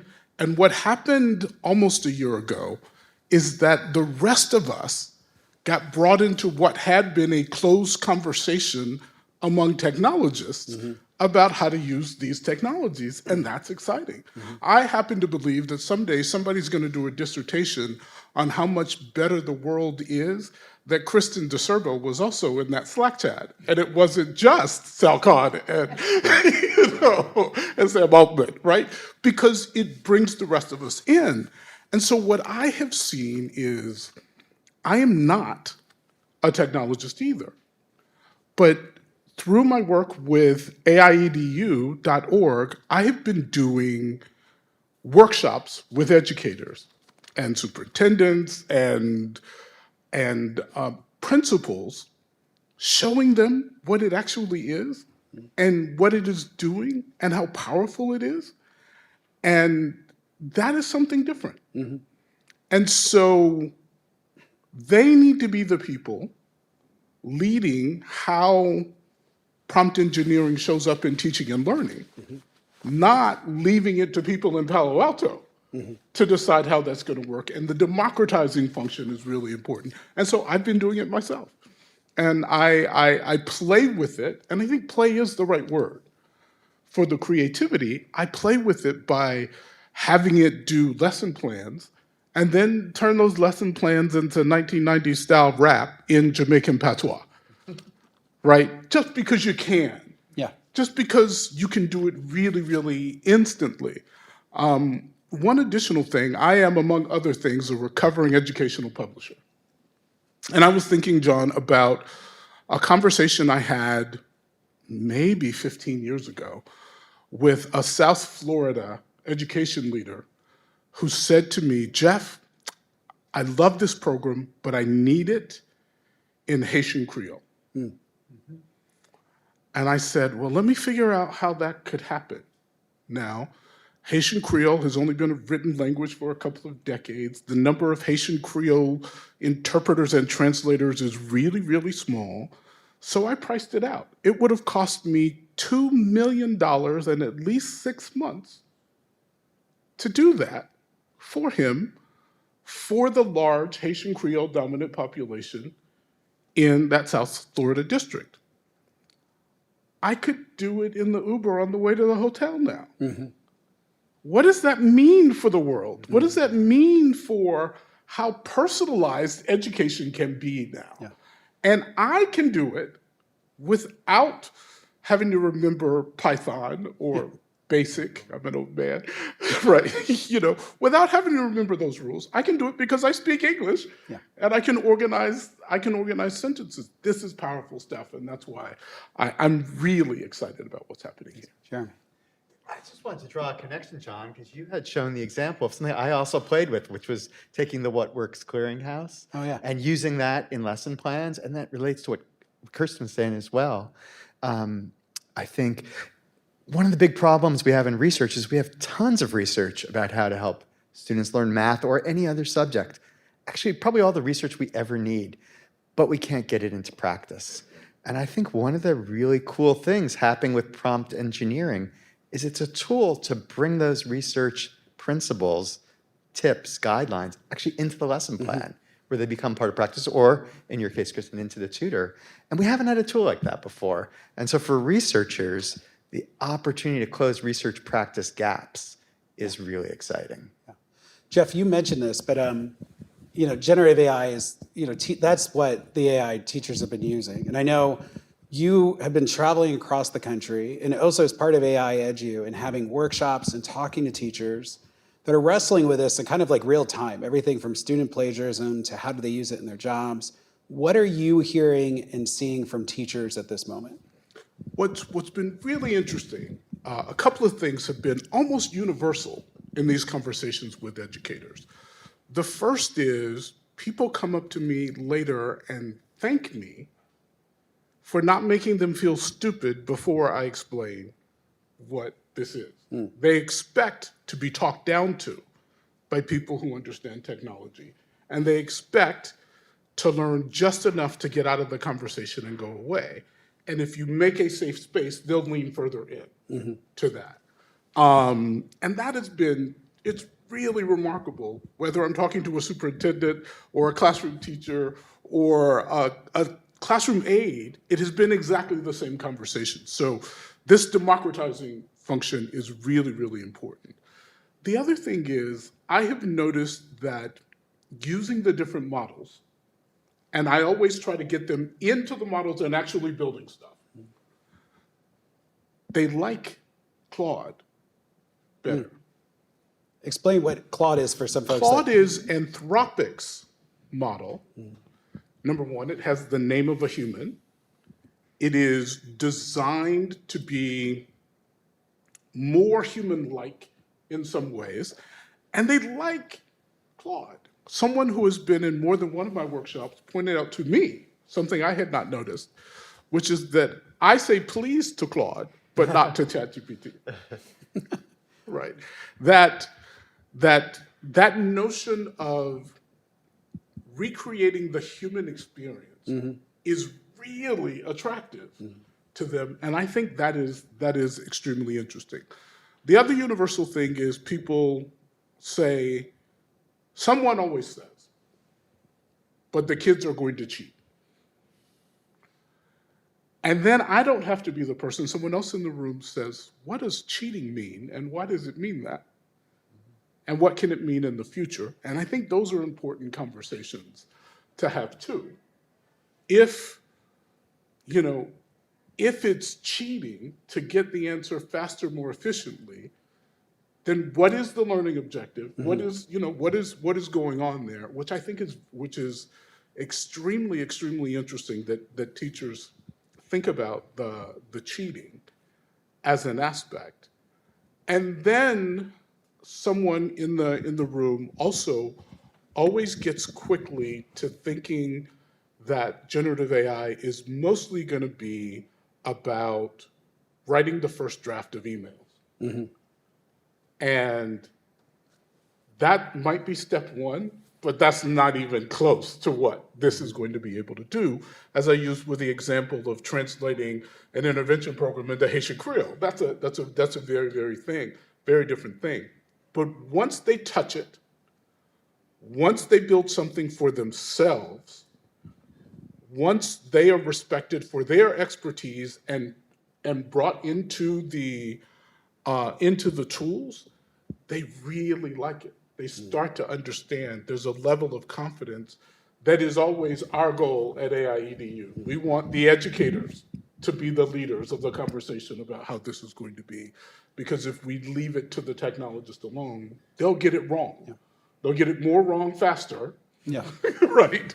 But they'll get it wrong. And if the educators can see that they can be a part of the process, they all want to be. And I find that really exciting. I want to draw on a theme that all of you have kind of raised without using this language, but like this generative AI has really lowered the costs to develop content, to translate content, that's something that Jeff was saying, to lower the cost to deploy capabilities, whether it's personalization or putting into practice. But I mean, I'd love for you all just to take a moment and what does that mean for the publishing industry or for the assessment sector? Like, if costs get lower to develop higher quality items grounded in research, what do you see as the horizon of what this means in the provider landscape? Maybe we'll just go down the line. We'll start with Jeremy, and we'll go Jeff, and then Chris. Sure. We've been talking about some of the great things that have happened on the U.S. Department of Ed side, but the National Science Foundation has had some great initiatives in AI too. There's 5 AI institutes focused on education, each one funded for $20 million, and I'm part of one of those. And its mission is to develop capabilities around narrative-centered learning or learning embedded in story. And like story is so fundamental to how humans are wired and how humans learn. But the production costs of producing compelling stories that are adapted to the needs of many different students across our nation are really high. And so when we look at the ability to synthesize characters, to adjust plots, to create discourses from different backstories that characters have, it's a little like, maybe this is impolitic to say, but the Screenwriters Guild strike is part of our story in education. In education, we're starved for enough money to produce compelling content. And if we can lower the cost of producing stories that students, learning stories that students can't put down, if we can lower the cost of doing that, it's amazing. Yeah. And so it really can be a game changer for what kinds of content can be produced at low cost in education.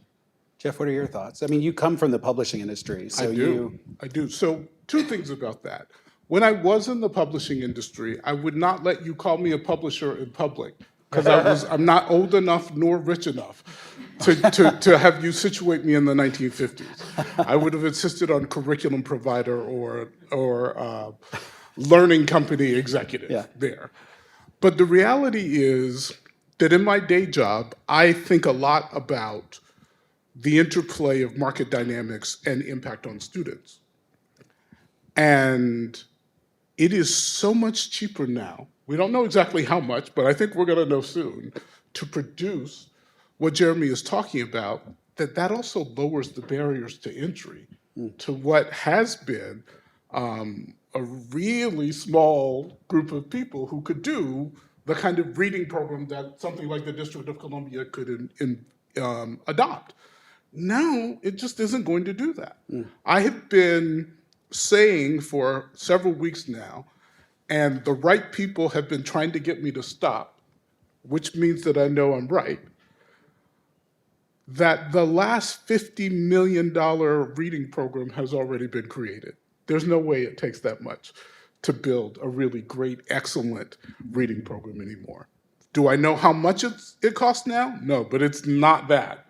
And that means that if you are a large company whose moat, whose barrier to entry for competition has been your gigantic content library, you are a lot more vulnerable today than you were a year ago. And you're gonna be more vulnerable every single month as things go on. One more quick story about my own journey.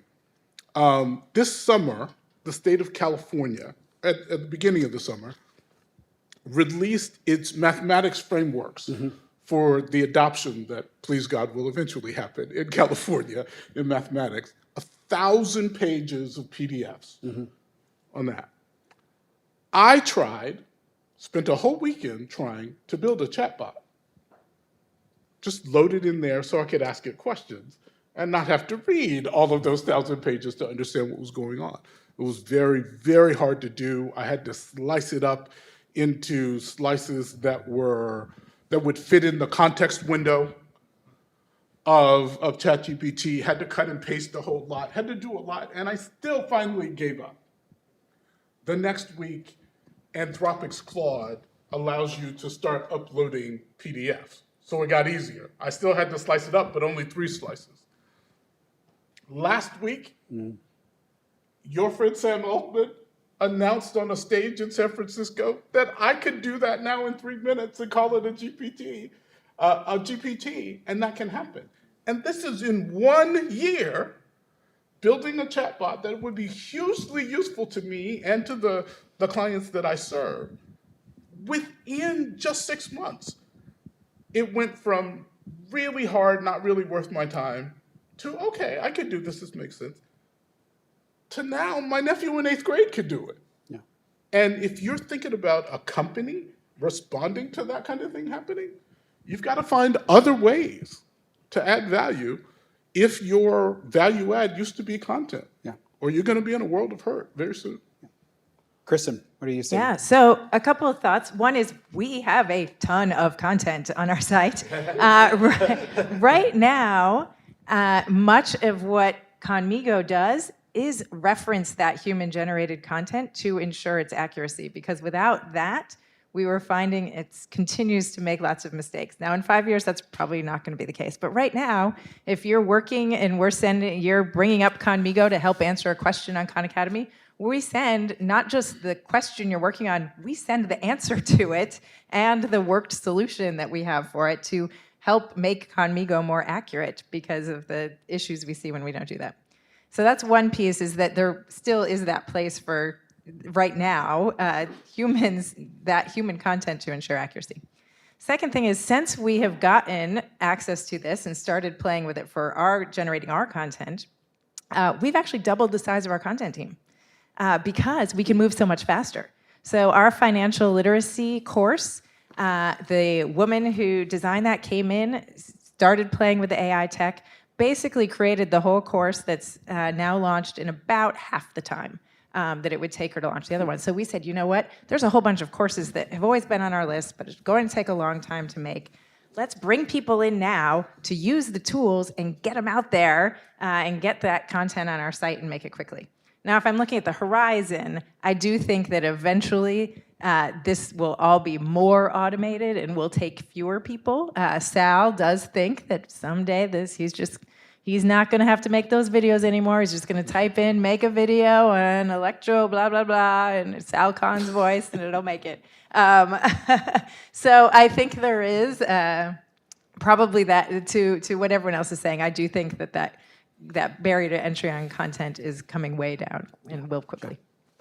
But I could also say, create some videos in the style of Sal Khan to do this. I could do it too. You can. Not only do we not need the whole video team, we don't need Sal to do that in the future too. And what is that going to mean when it happens too? And I think when I was a publisher, it was a regular thing for the state of South Carolina to say, we want a custom edition of the program you're going to sell. And we would do it. That made sense. I could now do a Southwest DC custom edition of a program. And that is going to change things for what is relevant. What does it mean to be localized? Which students get centered in their learning? Who gets to see themselves in the examples of their learning? That's going to change now, and I'm here for it. I love it. I think it's going to be a great era in teaching and learning. And as ever, a whole lot of people are going to have trouble adjusting. Let's go Jeremy and then Kristen. I just want to build on that point, because one thing we haven't touched on yet is accessibility for students with learning differences, learner variability. And that's an area that's very expensive. It's really hard to build educational content that respects all the differences in what learners can perceive and how they can express themselves. And I'm really paying a lot of attention to the ability of AI, for example, to generate captions for images that describe more than people do about those images. Learned yesterday about a fascinating project that describes chemistry diagrams to kids better than people do. And so, likewise, the ability to take multiple forms of input. Every time we ask a student to express themselves, we should allow voice. We should allow them to draw. That's universal design for learning. Again, going back to those research principles. And so, but those costs are high. Yeah. It's expensive for a content producer. And so I think we could have a new era of universal design that could be just really important and something there's no other way in the universe for us to pay for right now.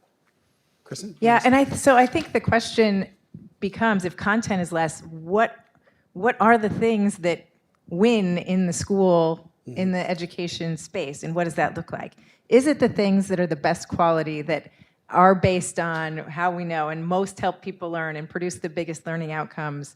Or is it the things that are kind of the shiny new object and what those look like? Or how do we think about that? So I think that's a challenge for all of us. If we're thinking about all of these new tools that come up, how do we think about setting that quality bar, understanding what helps improve learning outcomes, and using that as the method that selects what gets used and what gets, the widespread adoption that we might see?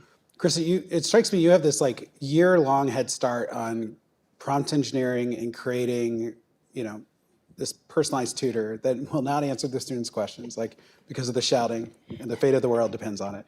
Right? You're so much further ahead.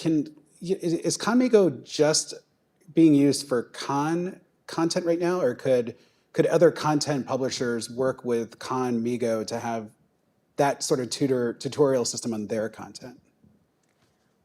We could think about it. So last summer, we, in Structure at their conference, announced that we are exploring a partnership together to think about what could it look like if Khanmigo lived on Canvas. What could that be, and how might we be able to do that? But you could imagine it in other places too, and what might that look like if it was, around other content. It's something Jeremy was saying about content like linked to practice, but there was something. I don't know if people have seen this. It floats around on social media, but it's like it was a Pixar animator that talked about the 22 rules of a good Pixar film.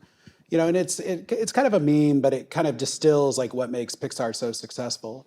So I just started experimenting to say, could it start writing worksheets and content based on what works clearinghouse guides in the style of this Pixar, the Pixar like best story sort of principles.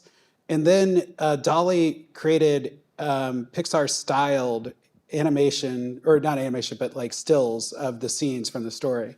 And it's so illustrated for me what Jeremy was saying, that you can now weave different expertise together, not just the best of what works clearinghouse, the best of what science of learning says, but also now in the style of these captivating stories that captivate kids. I mean, Jeremy, talk to us a little bit about how digital promise is connecting research and policy. I mean, you're straddling both industry and practice and policy as well as in the research side, but what are some of the efforts you're launching over at Digital Promise? Yeah, thanks so much for the question. I think as I listen to all that we're all saying, research just becomes more and more important. Your question, Kristen, what will schools use? Are they going to use junk that's shiny, or are they going to use really things that have been deeply engineered? So I deeply believe evidence is still going to matter. And what we're working on is understanding the new era of evidence we're in. Before it was evidence of impacts, but now people are going to be asking for evidence that these AI models that bias has been appropriately addressed, that the data sets were representative. I think another really important area, it came up a lot in what you were saying, Kristen, you have a lot of respect for learning process, but the data sets that ChatGPT were trained on don't know anything about learning process. They know about learning outputs. And so what kind of research can we be doing and must we be doing?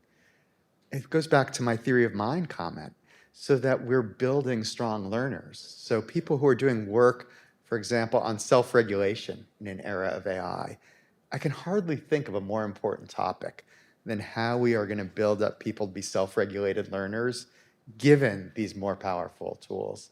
So it's really a dynamic time for research. I was really excited to hear Roberto's remarks on NCAID and about his desire for federal investment in research. Yeah. Maybe just a question for the whole panel, but because this came up, I think, in our conversations with Roberto, also with Claire. It's been touched upon here too, but how do we teach students to be critical consumers and creators of AI rather than just passive users? Like what are the new skill sets we need to instill students with in this moment? Well, so I'm going to take that pivot and while you all think about your piece. One of the things to get students to do that is we have to help teachers understand it, which is the work that we've been talking about. Also want to point to a coalition that we're part of with code.org, ISTE, ETS, and the World Economic Forum are on the steering committee called Teach AI. And the purpose of Teach AI is to help teachers learn how to teach with AI and about AI. And so I think we have to start with the teachers and making sure that they understand what it can do and what it can't do and what its uses are. So all of the work, AI EDU is a great org that's been doing some of that on the ground. And then from there, it can cascade to what the students are doing. So I think we have to center teachers in this conversation. Mm-hmm. So I certainly agree with that. And I look forward to the day when we announce that the teachers' unions are a part of Teach AI, that the mayor of the District of Columbia is a part of Teach AI too, that, you know, as much as we respect Khan Academy and OpenAI and Google and even Davos, they don't get to make the decisions about how this shows up in teaching and learning. Stay tuned. More and more and more people. I knew it was coming. That's why I said that. But to your question, John, about what we need to teach students, I think we need to teach students resilience. Right? What do you mean by that? We need to think differently about the purposes of education. It is not about giving you a set of skills that you then use over the course of a long career. You've got to learn how to learn. You've got to assume that what you know will become irrelevant at some point in your career, and you're going to have to know something else. And what do you do in that moment when it happens? This is very, very hard. The way I usually put this is what AI has done, among many, many other things, is it has pointed out that there is a difference between 20 years of experience and the same year of experience 20 times. Right? Those are different things. But our education system is not designed to help us think about those being different things. And we have to instill that in the students who will all be living in a world and participating in an economy driven by these things. I live in a gentrifier high-rise in Harlem, full of kids who go to private schools. The 8-year-olds have mothers who are 50, right? You get that, you know, we're talking about highly privileged kids. They're all talking about AI all the time.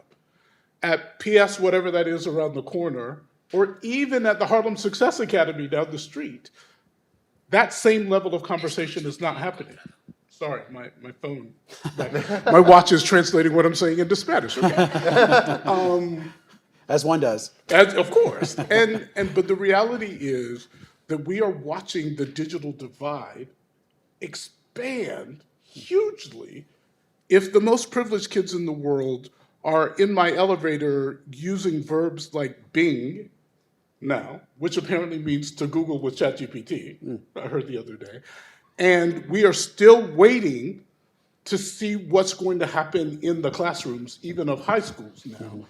We owe it to ourselves to have the courage to know that we're going to make mistakes and move forward anyway. Yeah. Because the risks to the society of having some people running fast ahead and the same predictable people still at the starting line are, I think, higher than the risks of getting the AI wrong and having to fix it a couple of times. So resilience, both for the individual student and for the society, as we experience what has to be a technological revolution as big as anything any of us have lived through so far? Yeah. Sure. It's a deep question you're asking. I had the pleasure and privilege to attend a Jacobs Foundation conference in May, international conference. Experts came together from different layers of research, all the way from economics, human development, all kinds of things, sociology, to discuss what will make people adaptive enough for the future. How do we have students learn to be adaptive? And listening to being part of that conference for a couple of days, a metaphor came to me. It's a metaphor of where trout like to swim. You know, to be a successful trout, you can't just be in stable water. That's not where you find the trout, but you will find them in a pool right on the edge of rapid flow. And trout like to live like right on the edge of chaos because the stuff's coming by them, they jump out in it and they come back to safety. I think we have a lot of educational environments that either feel like kids to be chaotic, that's no good, or they are so safe and stable, you're just being spoon-fed one thing at a time and regurgitated back. If we want to build adaptive children in the future, we have to find ways where they can experience things that feel really uncertain and then come back to safety. Uncertainty, come back to safety. Because that's the unsettling experience we're all having with things like ChatGPT. We're comfortable with it. How do we produce a generation of students who are going to experience chaos out there and they're going to grab a little bit of it and do something great with it and then go out and grab a little bit more, but feel that they're safe and secure in their humanity and where they live, that they can have those experiences. That's not what our school system is designed for today. That's so interesting because that's the model of secure attachment from the developmental psychology literature. That's what kids do when they're securely attached. Yeah. That's fascinating. Grasp the chaos. I like the. It's a good metaphor too, and the name of a good rock band. If we want to grasp the chaos, or a good panel.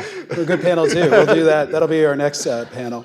Look, I want to zoom back a little bit because we as a society are having two conversations right now. One is about some of the benefits and maybe potential harms of AI.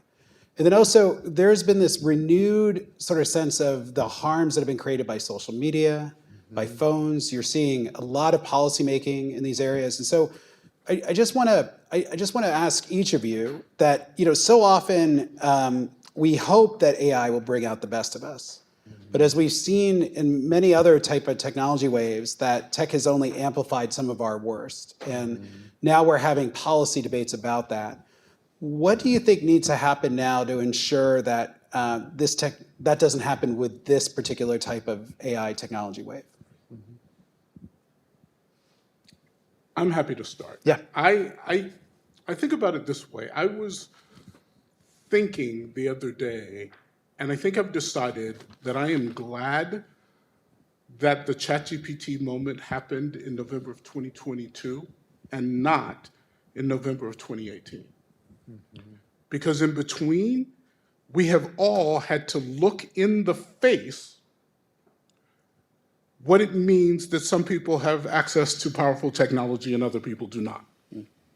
And so this moment is happening, and many more people today are saying, but what about the kids with no internet access? But what about the people who don't have access to this than would have said this in 2018? And I think that's important there too. All revolutionary change, and I do believe this is it, produces in some people a rush to the still pool. And it's always going to be that way. Some people are going to stay away from the chaotic stream and stay in the pool. And so there are going to be people, I'm sure there are going to be articles soon about how it is high status not to carry a phone in your pocket or not to use AI because some people are afraid of it. What we have to do is make sure that the people who make that choice for themselves, who are afraid of technology because it's not what they know, who are afraid of connectivity because it's not what they know, we need to limit their ability to save other people from that. You can opt out, but don't opt anybody else out, right? You can say, my kids are never going to watch television, never use the internet, never do anything else. but don't use whatever power you have to make that decision for anybody else. Because the other thing that is happening that is amplified by this is inequality. If I had a child, that child is gonna go to college and graduate from college, almost no matter what. And so if I make policy based on my circumstances, not the circumstances of other people, then I am limiting the life chances of people I will never meet because I have options that they don't have. And the same will be true of the technology. You can be afraid of screens all you want to, and you can limit your kids' access to screens. Great. But when you start saying, so we're going to take all the screens out of schools, and so the kids in Southwest DC or the South Bronx are never going to see a screen, understand what you are doing to the society when you do that. Understand what you are doing to their life chances that you're not doing to yours. And so these conversations about what we're afraid of, what might happen, are important, but we can't have them in isolation. They can't be conversations between privileged people about our privileges and assuming the security of our lives that come with it. We have to be responsible for the whole society and do it that way. That's where I go to first when I think about this conversation. Jeremy, how about you? How do we get ahead of this in terms of minimizing some of the potential harms here? Yeah. I've been impressed by two things. The sector, the education sector, really learned a lot in the past decade. And a series of nonprofits, universities, other organizations arose to really deal with things like data security and privacy, or the kind of things Digital Promise works on innovation with school districts. I'm just going to relate to a comment that Erin Moat often makes, Innovate EDU and EdSafe AI, that when she goes to policy meetings in DC, and the health industry is there, and they've got this many people that are in the room today showing up at everything. In education, you're lucky if you find one person. And so I think the biggest thing we need to do is actually very similar to the executive order. The executive order calls on government to all start working together on AI, but in the education sector, we need to work together on policy issues and realize the strengths that different nonprofits, universities, other groups, industry can bring. But we need to be more present in the policy arena. EdTech's been a policy-free zone, mostly a policy-free zone for a long time, and it's not going to last.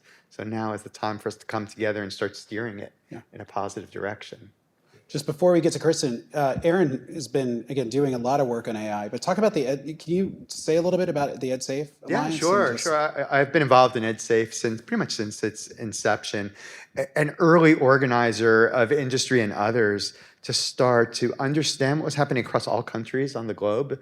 We have to realize that the executive order is wonderful, but we have to also be studying what's going on in the EU, in Australia, in Japan. In some ways, those places are ahead of us. And so a great thing about EdSafe AI is it's been an international organization where people can come together. And then Erin's going to be taking it into a new phase that she'd be most apt to describe. But I think that idea of an alliance that brings different organizations together is something these times really demand. We're not going to crack this. No single organization is going to crack this working alone. So as a fellow fan of Erin Moat and the work they do at Innovate EDU, I'm sure if she were here, she would say that the executive order was informed by what happened in Australia, what was happening in Japan, and it is a part of a global conversation. And that is what the EdSafe AI Alliance is about, making sure that we all think about what this is going to mean to all of us, and we learn from each other, no matter our context, no matter the government context, because we are a more interconnected world than we have ever been, and policy can no longer be as much of a laggard as it has been. And so if they discover something wonderful in Japan, we need to bring it to the United States quickly. And what the EdSafe AI Alliance, and I invite you all to Google it or Bing it, as it were, to learn about what they are doing is helping that to happen. What do you think? So a couple of thoughts. One is we have been, just yesterday, we're part of a group listening to what do folks that are building these things worry about and think about. And I think those of us that are kind of in it, I'll tell you one of the specific challenges we have. We talk a lot about data privacy and the need for data privacy. And of course, we all, yes, agree with that. We also talk about the need for unbiased models. And the idea that how do we think about unbiasing? Well, one of the ways that we can have less biased models is if they include data from a more diverse set of people. So how do we balance those two desires that we have? So that's when it becomes tricky. Like creating a list of things we can all nod and agree to is, it's difficult, but not impossible. But what happens when they come in conflict? And I think those are the really interesting conversations for us to have as we think about what policy might look like. That's great. We received a question on Twitter that kind of actually touches on this a little bit, but y'all have emphasized the importance of teachers in the AI conversation. Other than superintendents who have already been mentioned, what other key stakeholders need to be involved to ensure the long-term success of AI in education? For instance, should we also involve school board members as those determine policy, budget goals, and other strategic decisions? Yes. Yes. Absolutely. Everybody needs to, who has an impact on how teaching and learning happens, needs to be thinking hard about what this is going to mean here. And so absolutely, we need school board members doing it.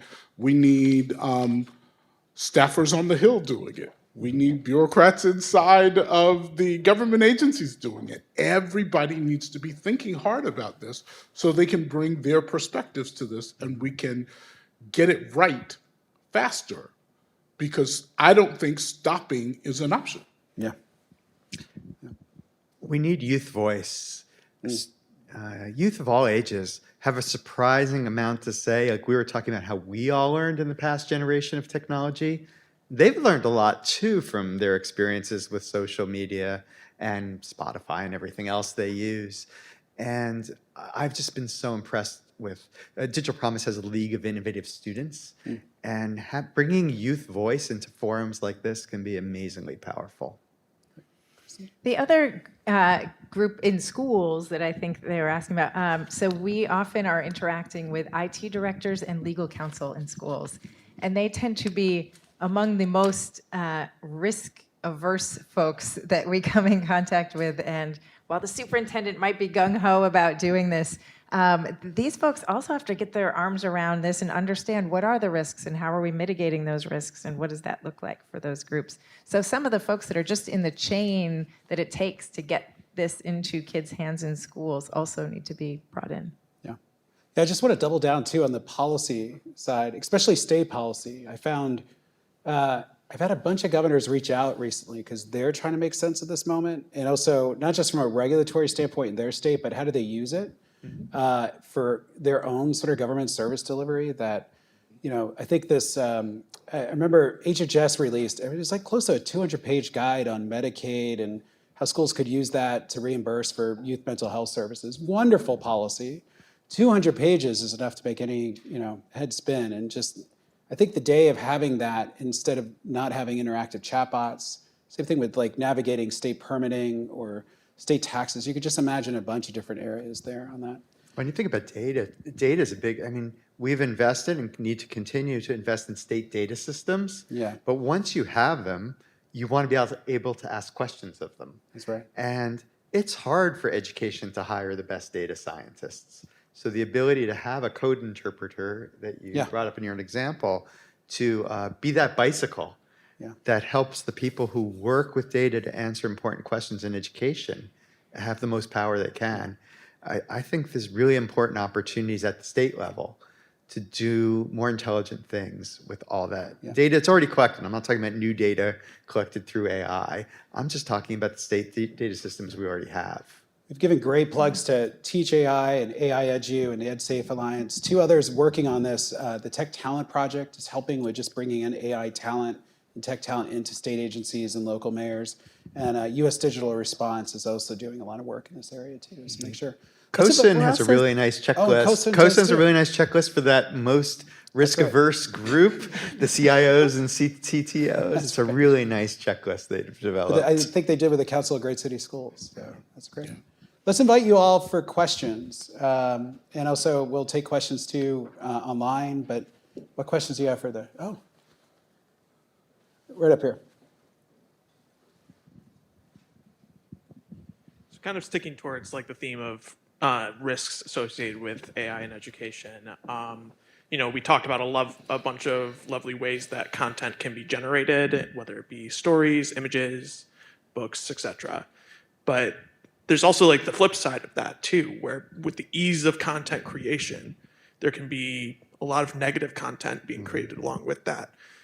So with all that kind of coming up, how can teachers, students, parents, etc., really be comfortable and evaluate what is good information, what is good content with this like advent of AI? That's a great question. Yeah, Jeff? So let me start with that. I think it is a great question, but I want to be really, really careful that we don't inadvertently create a world in which we believe that everything being said in a classroom without AI is accurate and well thought out and not biased. Because I don't live in that world. That doesn't happen. And so even as we figure out how to do that with the technology, let's also lean into doing that with the people, right? Because I think that in these technologies, the power and the peril are in exactly the same place. If you look at a school system like Providence, Rhode Island, where most of the students are Black or Latino, and the vast majority of the teachers are white and of a generation older than the parents even of the students, there's a lot of lack of understanding happening in classrooms that could be bridged by this technology in ways that increase trust, increase engagement, increase relevance, increase persistence, increase outcomes. And so, yes, we have to be careful that what's coming in is not bad, but let's also be careful always to compare it to what is happening right now. Yeah. Let's compare it to large school systems where the percentage of students reading on grade level is a low single-digit number, right? So let's not expect 100% from the technology, even as we've been accepting 5% from the humans for way too long. So I want to engage in that conversation, and I'm glad that the technology is bringing that conversation about, but it's more than the technology there, and I'm glad we can do that. Any other thoughts? No? Yeah, I think the skills that we want to develop in students and teachers are the same skills you use to evaluate what happens when you search for something on the internet. Does this seem like a good answer? How can I verify this answer? How do I think about how this answer fits in with other things I know? And all of those kinds of information literacy kinds of skills are all things we need to develop, not just for AI, but generally. Yeah. Other questions in the audience? Oh, we have Eric. And Eric has to talk a little bit about what he's building too, before he can ask the question. Moderator's private. I really intended just to ask the question, but appreciate that. My name's Eric. I am the co-CEO of a company called Course Mojo, and we're working on how to use different LLMs very strategically to get different jobs done when it comes to what tutoring looks like in the context of high quality instructional material specifically. So in any event, my question is about school models and the grammar of school and how persistent it's been. And given how, what a huge event this is, having suddenly accessed artificial intelligence, how you imagine the grammar of school changing in the next 5 to 10 years, in the best of ways, in ways that address some of the topics that you're raising around what students are going to need to be successful in the future world. How would the grammar of school change to support them? I'll tell you a far-reaching change that I think isn't talked enough about. We have to start thinking about But Kristen and others, a huge portion of the world is still trying to teach students how to do algebra. But computers can do algebra. They can do all of it. They've been able to do all of it for a long time. We have this enormous equity barrier in society driven by the fact that it's hard to teach algebra to humans. And it's going to be hard to teach algebra to humans forever, I would contend. But we can give everyone a bicycle that does math with them. They can do math together with something. So what if algebra goes away and kids are given algebra and their job is to learn how to use it to model the world? That, so much of our system is predicated on getting kids up to, through, and they don't get through enough, this algebra barrier. What if we could just erase that and say, we're going to give you algebra in your hand. Here it is, $100, you've got algebra now. How would that change what school is oriented towards doing? And I how would will it change say, equity? I have to say that I do think that my read of the research is you still need to have foundational skills. You can't do the analysis and the synthesis and evaluation if you don't have the foundational knowledge and understanding of which you are using to do all of that piece on. So we're still going to need some foundational knowledge. I don't know if it's algebra, but you're still going to need something. I think there still are going to be students sitting in classes with teachers. And that piece isn't going to go away. We can see there's been lots of experiments over time about not having the age cohort that moves ahead. I think we'll see if that continues or not. We know that having that teacher that cares about you, cares about your outcomes, is an important part of moving on. We see students who say, yes, I know who that is in my school, have better graduation rates, better post-secondary attendance records. So that piece has to come, and maybe we can get better at that and better at building those relationships and having the humans doing the human part of all of this. I agree completely with both of these, and while maybe algebra generally is a part of it, there's somebody out there in the world taking an Algebra 2 class, studying sine and cosine, asking, when am I ever going to need this? And being lied to. You're not ever going to need it. And so why do we still spend a third of a year doing it? Eric, to your question about the grammar of school, I'm not so sure school is going to continue to be a place that you go to between September and May, and then go to a different one between September and May. I think the experience that affluent kids have of the summer could be spread throughout the year. The humans you interact with, some could live in your city and some could live in other places, because the technology will make that possible. I still believe that we want human interaction. There's no question in my mind about that.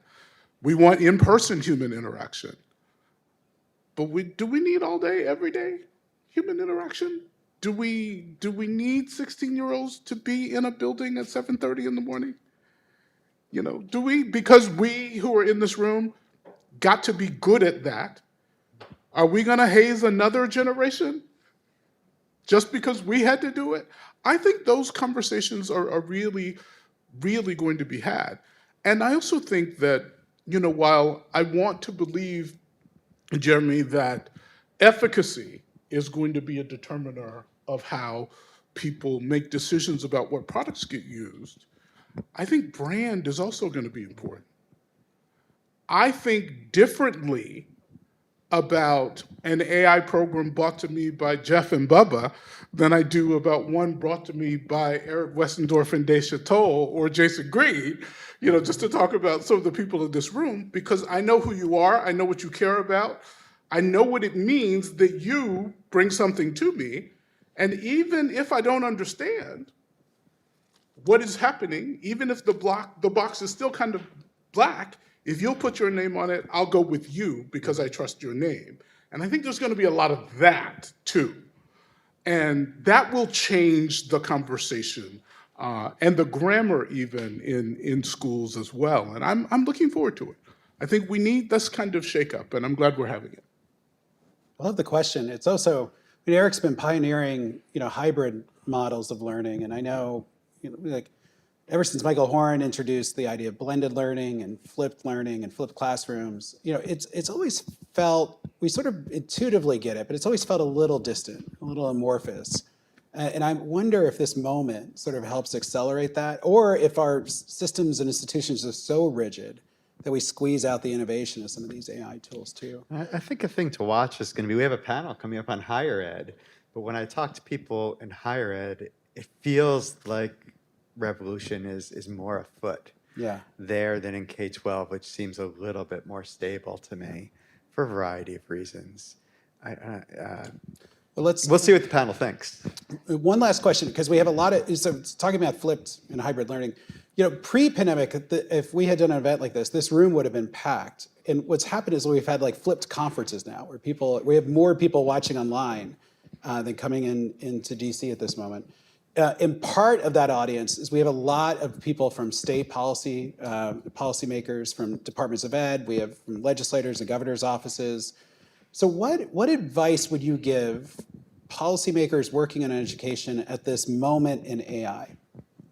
And we'll just go down. We'll start with Jeremy, and then we'll end with Kristen. Yeah, sure. Number one is really just to build capacity among your educators to make sense of this moment, which involves them having experiences using the technology. You can't understand this until you really use it. So they need safe spaces in which to modestly explore, use, see what this is all about.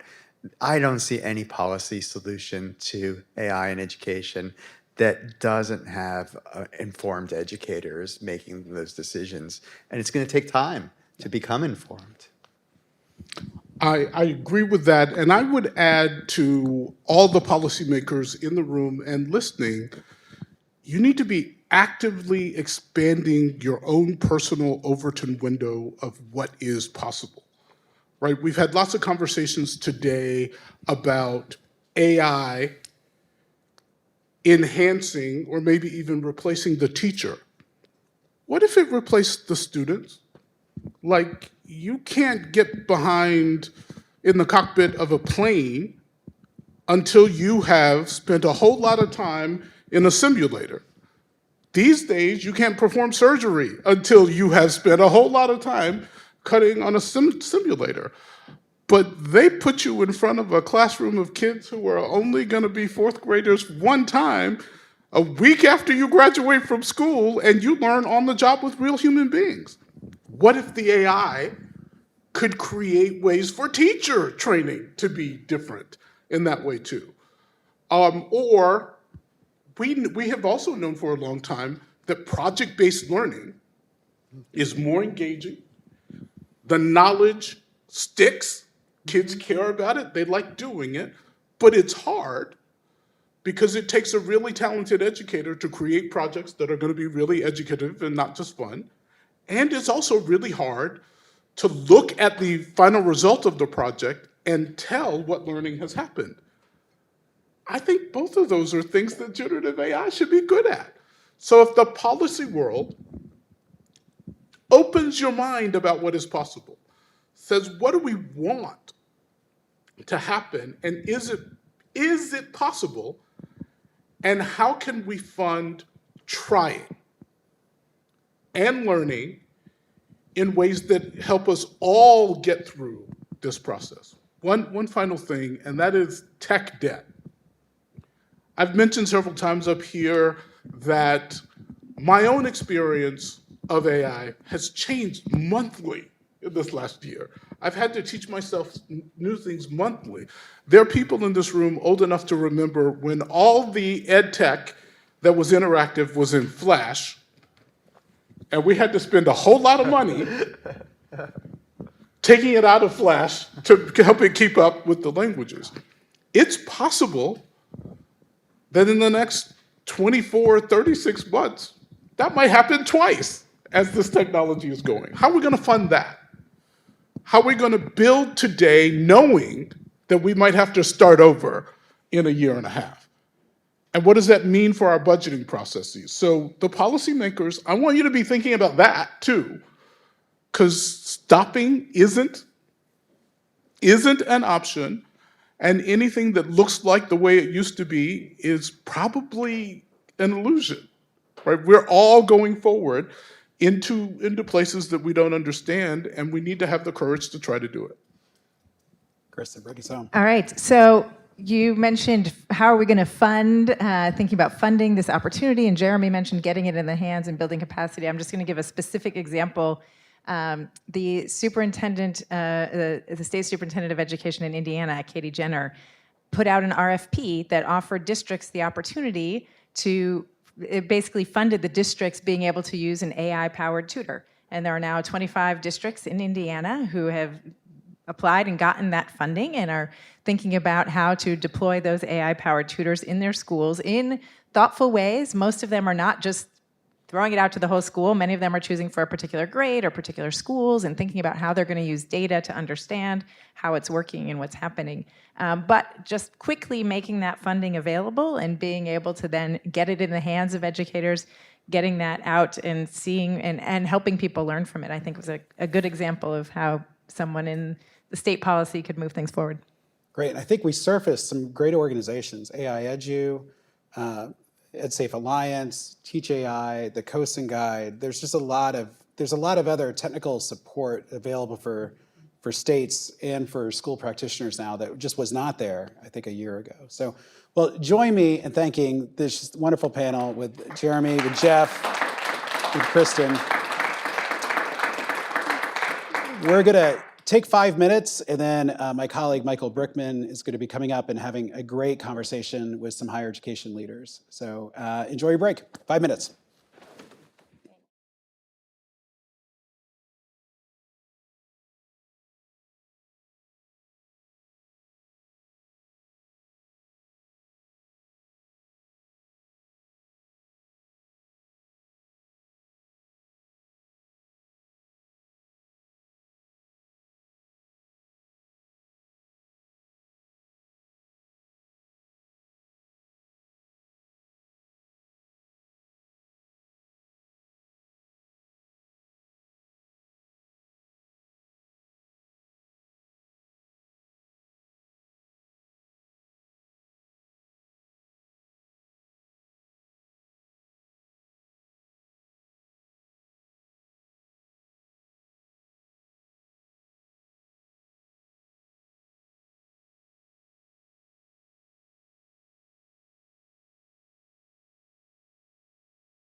Thank you, everybody. We are back for one more really exciting panel. I'm glad you all are sticking around for this because it's the thing that I'm really most excited to talk about here, which is the impact of AI on higher education. And like I think has been talked about in some of the other panels, we're really just at the beginning of this. And the opportunity, the exciting things that are yet to come, we really can't even imagine yet. But there are true risks that we want to consider. And some of those risks, I believe, are that we will miss out on some of the innovations that are possible that could benefit students, but that we might not realize if we're not smart about how we think about regulation, policy, and that extends down not just federal and state, but to what the institutions and the institutional systems themselves are doing.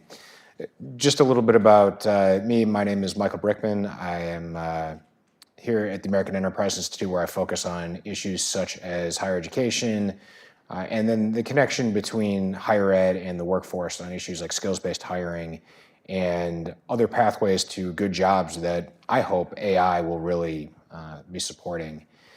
You know, I remember having conversations with John when GPT and some of the other exciting tools came out, and we were sharing the exciting things that we could generate ourselves, from new laws that may or may not be a good idea to policy discussion and commentary, which is a threat to my job. But we're really already, it's funny seeing the commentary go from this is doomsday, it's going to ruin higher education, it's going to ruin education in general, and then we've already gotten to, oh, it's not that big of a deal anyway. And I don't believe either of those things. I think the truth is somewhere in the middle, but again, we have an opportunity to make of it what we will. And I really am hoping that in this conversation, we can talk about a few things. So a few things on my mind that I'm hoping we can bring into discussion are, what part of the trends that we're seeing are we attributing to AI or attributing to the possibility of AI, when really that's just technology in general, or that's the background noise of the changes in policymaking and preferences that are going on campuses anyway. So what part of that is actually AI or could be AI? And then the next is what I kind of alluded to a moment ago, which is regulations, policy. What role does that have to play? And sure, we want to use policymaking as a tool to prevent the worst possible outcomes. But we have to be careful, because policymaking may already be standing in the way of innovations that could transform higher education in a very positive way for students, for the institutions themselves, for educators, for taxpayers. I think those are the things that we talk less about. What are the things that are already barriers that we might need to remove so that AI can reach more of its positive promise, and not just what are the things we need to do to prevent the bad things from happening. And then the third is, we know we're at the early stages of this, and so what is the true vision? Not just in your work, but across the board. What are the things that we ultimately should be building towards in higher education so that AI can be maximized to its greatest possible effectiveness? So with that, I want to bring in our really esteemed panel today and just introduce them very briefly, but I'm going to let them talk about their work, because they're going to do a much better job of that than I can. So going down the line here, Nina Huntman is the Chief Academic Officer at Chegg. We have Virginia Fletcher, who is the Executive Vice President and Head of Technology at 2U and edX. We have Tiffany Shea, who is Director of Innovation Programs at Jobs for the Future, and Kevin Johnston, who is in the Office of Educational Technology at the Department of Education. And apparently we overlapped during COVID, but never got a chance to meet each other until now at the Department of Ed. So thank you all for being here. I'm really excited to hear from each of you, because you're all doing really exciting things that I want to ask you a million questions about, both on the panel and then probably afterwards. But for now, Nina, let's start with you. How is Chegg utilizing AI to transform online learning and student support in particular? Thanks, Michael. First of all, thanks to the American Enterprise Institute for inviting us here today. I'm really excited to have this conversation. It's already been really great, and I look forward to this panel and our informal conversations afterwards. So just to level set for everyone who may not be familiar with Chegg. So Chegg is an online learning company that provides academic and skills-based support to young adult and adult learners. And I say young adult and adult learners because I think that is part of the difference in the conversation that we saw in the previous panel that seemed more geared towards K through 12 and what we're talking about here around higher ed and workforce development, because I think that has a lot of implications for how we think about the application of AI in those contexts. On the skills side of the house, we offer skills-based training through boot camps, through partnerships with Guild and with individual companies. And always on what we call the learn side of the house, we offer a suite of digital tools for college students to help them with their academics. And we talk to college students in doing that work all the time. And I want to give you a bit of context of what we're hearing from them, which really is driving the vision that we have at Chegg for how we want to utilize AI. So first and foremost, college students, as many in this room know, are not your typical traditional whatever image you have in your mind or may have had in your mind about a college student, fresh out of high school, on-campus living, taking a full course load with no responsibilities other than their schoolwork. That's not the case, right? They're adult learners. They have care responsibilities both for children and for older family members. They might be going part-time, full-time. It might be their first time at college, their second time, their third time at college, a whole host of contexts. And they tell us, 40% of students that we survey in a really large global student survey that we just published last week that I encourage you to check out, 44% of them say they don't even have enough time to do their coursework. They don't have enough time to get it all done with everything they're balancing. And here are some really astonishing statistics that when I was a college professor, I saw, but never really understood the extent of it. 65% of the students we surveyed say that they are ashamed when they fall behind or get lost in class. And 45% will never bother to ask a question, in part because of that shame. So with that context, very often those students come to us. They're stuck on their homework. They can't figure out how to study for an exam. They're really struggling with a concept. They're looking for supplemental materials. They're looking for just that little nudge to be able to then just get through the assignment they're working on. And that's the kind of support that we offer them. So with that context, that's the I that we're building to try and support that. So thank you for the time. I'll explain what it is that we're building through what we believe is really quite special about what Chegg has. So first and foremost, we're building AI purpose-built for learning. And I'll hopefully have an opportunity to say more about what that is. We also have 80 million and growing pieces of learning content that was created by humans. And to the conversation we've had throughout the day, that human-based learning content is really important foundation for what then our AI will be able to provide. We also have perfected over 10 years a 150,000 person subject matter expert network. Those are the humans who have been vetted for their expertise, who have been trained in how to create learning content that supports self-guided learning, and who are frequently quality controlled through our content moderation. And so we have literally those humans in the loop through this vast network. And then we also have a lot of interaction data from students who've been using our tools for years. So we understand where they get stuck, the content where they struggle, what topics they're most interested in, and so forth. And so we're combining all of those strengths to build a personal learning assistant for students. And I'll pass the mic to the next person to... Before you do, just one follow-up question on that.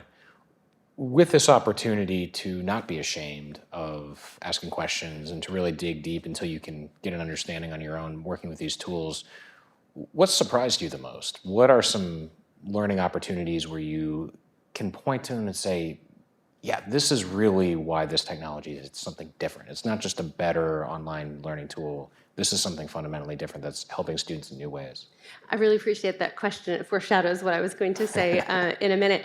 So in addition to creating really high quality content, I look forward to telling you how we're utilizing AI and a whole system of quality control to make sure it's accurate.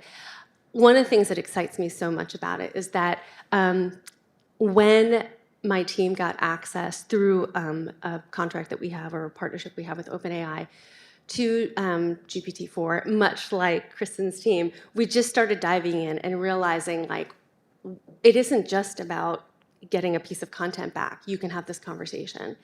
And so we quickly started to think about, okay, in the context of those statistics about students, how could we actually build self-regulated learning practice into the experience?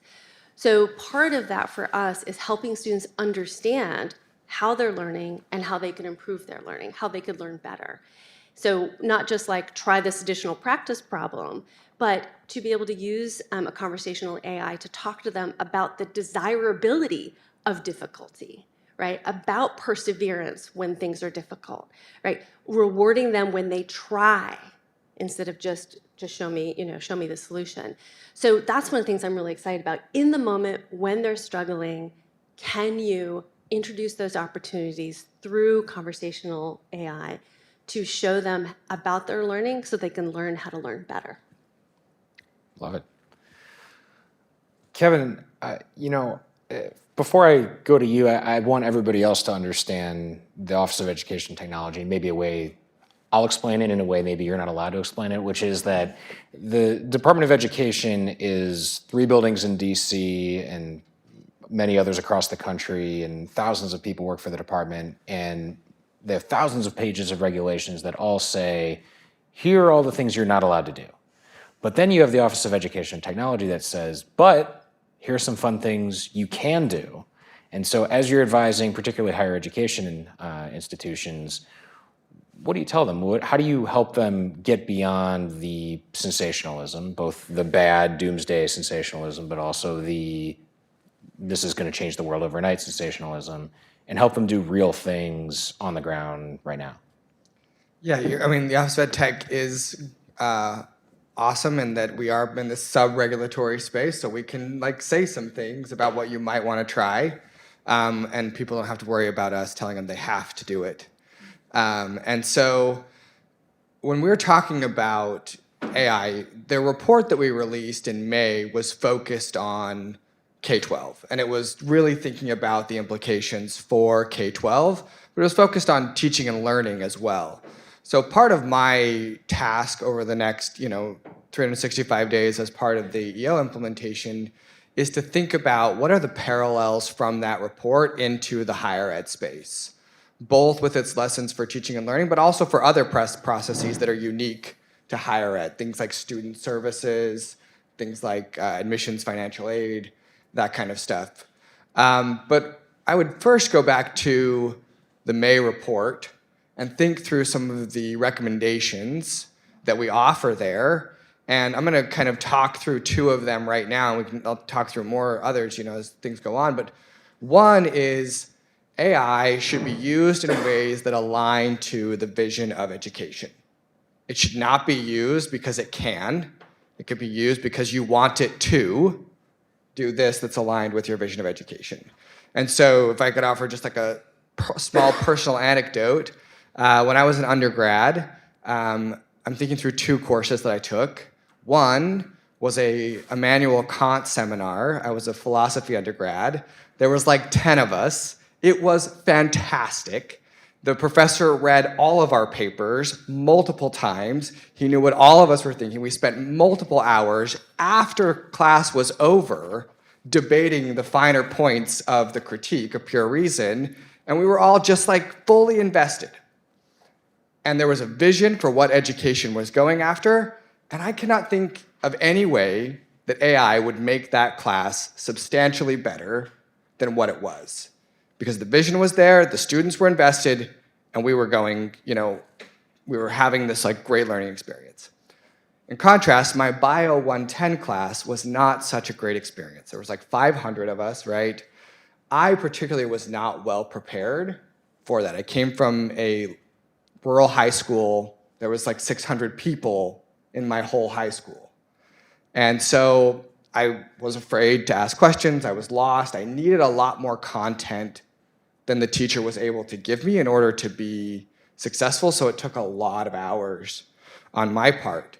And so if I'm thinking about what is the vision for teaching and learning, there's got to be a vision for teaching and learning in that Bio 110 class that includes helping kids who have holes in their knowledge.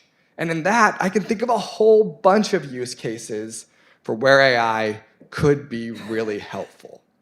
And so the first thing to do is limit your scope of what you might want to apply AI into the things that align and are directly impacting your vision for education and for your students. And one other recommendation that we offer is to design using modern learning principles, things that we know about connection, collaboration, and universal design for learning. So I would say, think about, is this use of AI facilitating social connection between students? And if you find it to be mostly isolating, then it's not embodying those modern learning principles. Is it providing just-in-time support? Is it driving authenticity by reducing the gaps between schooling and career? Helping people say this isn't, so that we don't have the question of how will I ever use this, but it becomes clear that this is in fact what you will be doing, and that's why it's important, or if you were to go down this path, this is what you would be doing. And then we're seeing a ton of really exciting applications of AI, particularly generative AI, in helping students with disabilities. And so I think the universal design for learning, helping make sure that you have multiple means of interaction, helping to make sure that you're designing systems for those who are on the edges of the bell curve so you can serve everybody across the bell curve better. And I think those are the kinds of things that we're honing in on in the higher ed space.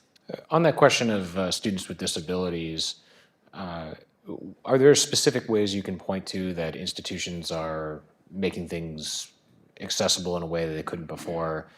Is it automating some of that conversion to different needs, or tell us about what that specifically looks like? Yeah, so I'll highlight. There's a company that we had on through IES. They're an NSF grantee and IES grantee called Alchemy, and they're helping to do chemistry modeling. And so they have the Lewis diagrams, and they've built this interface that is tactile.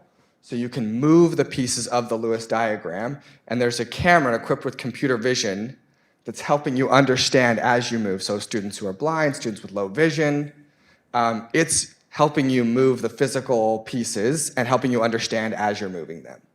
But also, they have alt text that they've built to help describe those diagrams. And they're feeding that to large language models so students can ask questions about it as they're building the diagram. So to me, this is like, just a lot of the pieces of universal design for learning coming together to say, like, how are we building this so that everybody has a point of entry and, in fact, in a way that's just, frankly, more engaging. So some of these other pieces of technology can be scaled much more quickly because you have the ability to use these large language models. And you're integrating all of these different pieces for the solution. So Virginia, I want to bring you in because edX is probably another great example of this, where you have these innovations that edX really led the way in making sure courses are available to all people. But now you're involved in AI and you're doing some exciting things there as well. And talk about what those new things are, but then also how it's helping some of the pieces that edX has been leading the way on for many years now. What are the synergies there? Sure. So thank you, first and foremost, for the opportunity to be here. It's great. At 2U with the edX platform, our mission is really about access and equity to higher education at scale, right?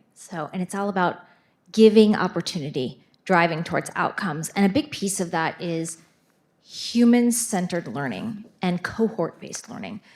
Now, that may seem like it flies in the face of AI when you think about that, but we don't think that way. We think they're actually very complementary. So the idea is, and I can't remember who said it, but someone had said it earlier, people are afraid to ask questions. The idea is that the AI is essentially a great leveling technology in that it's available to bring students kind of to a level at which all those bases and foundations are covered, and then you can take the learning deeper in partnership with those human-centered interactions with your professors and your instructors and your trainers and teachers. So we actually feel that it's very complementary in nature. And it spans kind of two areas for us. One is around discovery. So there's a whole art to figuring out, what do I want to do with my life, right? What is the right degree program for me? Do I want to pursue a microbachelor's? Do I want to take some sort of boot camp? What am I destined for? And that's a question that can be asked over and over again through a lifelong learning journey. And so AI is really important for helping us foster lifelong learning and thinking about, how do I discover what's right for me? And kind of doing that matching, if you will, between the educational courses and curricula that we have available on the platform and where I want to go. Second, we're building AI technologies and tools to enhance learner experience. So things like learning assistants that are versed in, the courses and curricula that are resident as part of the edX platform, so that you can have that assistant and that coach, that co-pilot that's there with you along the way to be able to answer the questions, make sure you're learning what you're supposed to learn. Things like I heard translation was a common theme, right? We're using AI for translations. We've got the platform's called the Expert Platform, and we have expert translation. We've got expert learning assistants. We've got expert unit summaries, so it'll take the content, summarize it for you in notes that are easily digestible. So there are all sorts of opportunities on what I would call the learning experience side of things. And then the third part of this is AI changes the types of skills that we, the collective we, need to have to be successful going forward. We need to understand things like prompt engineering. We need to understand how to be able to use the tools. So another piece of what we're doing is we're making sure that we have the appropriate offerings within the edX platform to be able to learn about AI. So that as part of that continuing education and that lifelong learning journey, we're allowing people to understand, how can I apply, how can I interact with the AI technologies to be successful in a world that is changing so dramatically on a weekly basis? Thank you. It's really getting to my next question. Tiffany, I want to involve you in this. So there's so much more we can do with the tools themselves and the courses, and yet higher education is getting more and more expensive, despite the fact that it should be more and more accessible. What are we missing, and how do we overcome some of those challenges using AI to solve the affordability and the accessibility challenges that we've had in higher education for forever? Yeah, can you all hear me?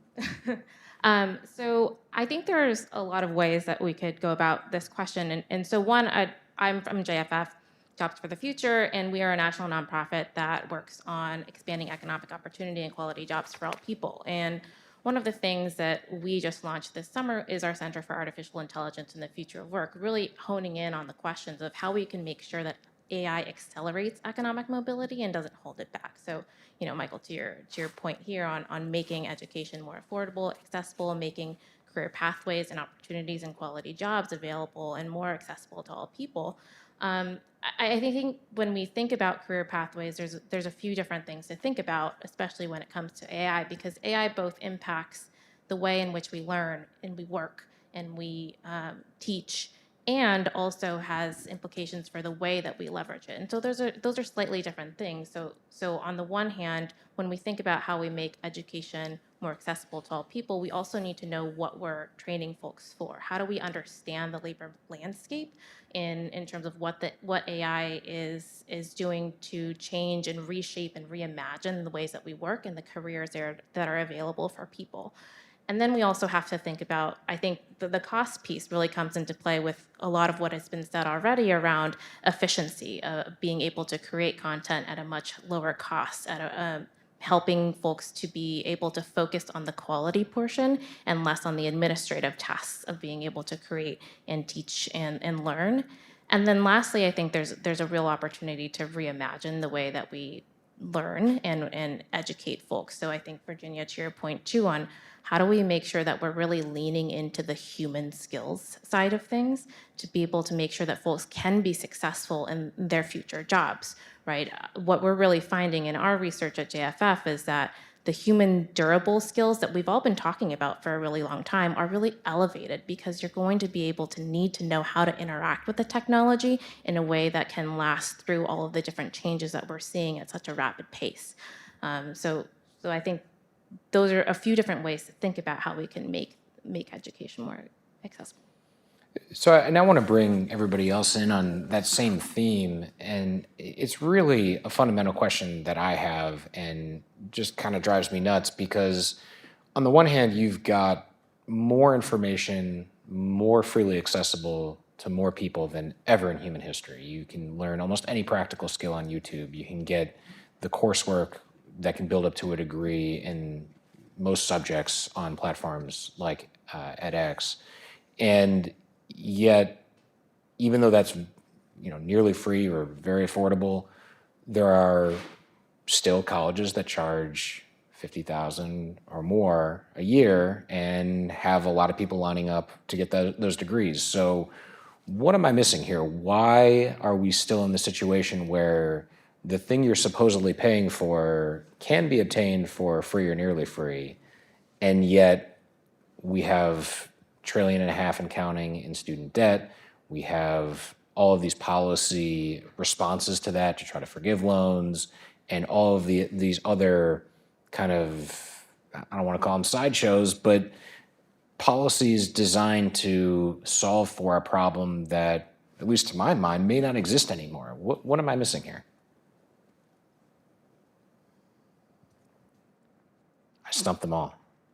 Well, I'll jump in here. I think one thing to think about is that college has been sold as the kind of pinnacle of your education journey for a very long time. And it's very hard to walk away from that mindset, even if we do have really high quality options that are more affordable, that take less time, that even help you earn while you learn, right? And so I think it's all about a systems level change as well. So not only with learners in their mindsets on what opportunities are out there and what learning pathways they should be taking, but also on the other side, on the employer side, which is something that I think I heard you thinking about, skills first hiring, right? How do you make sure that the other opportunities outside of a traditional four-year education are valued on the other end when you're trying to find a job? And how can your skill sets be recognized for the job that you want to have?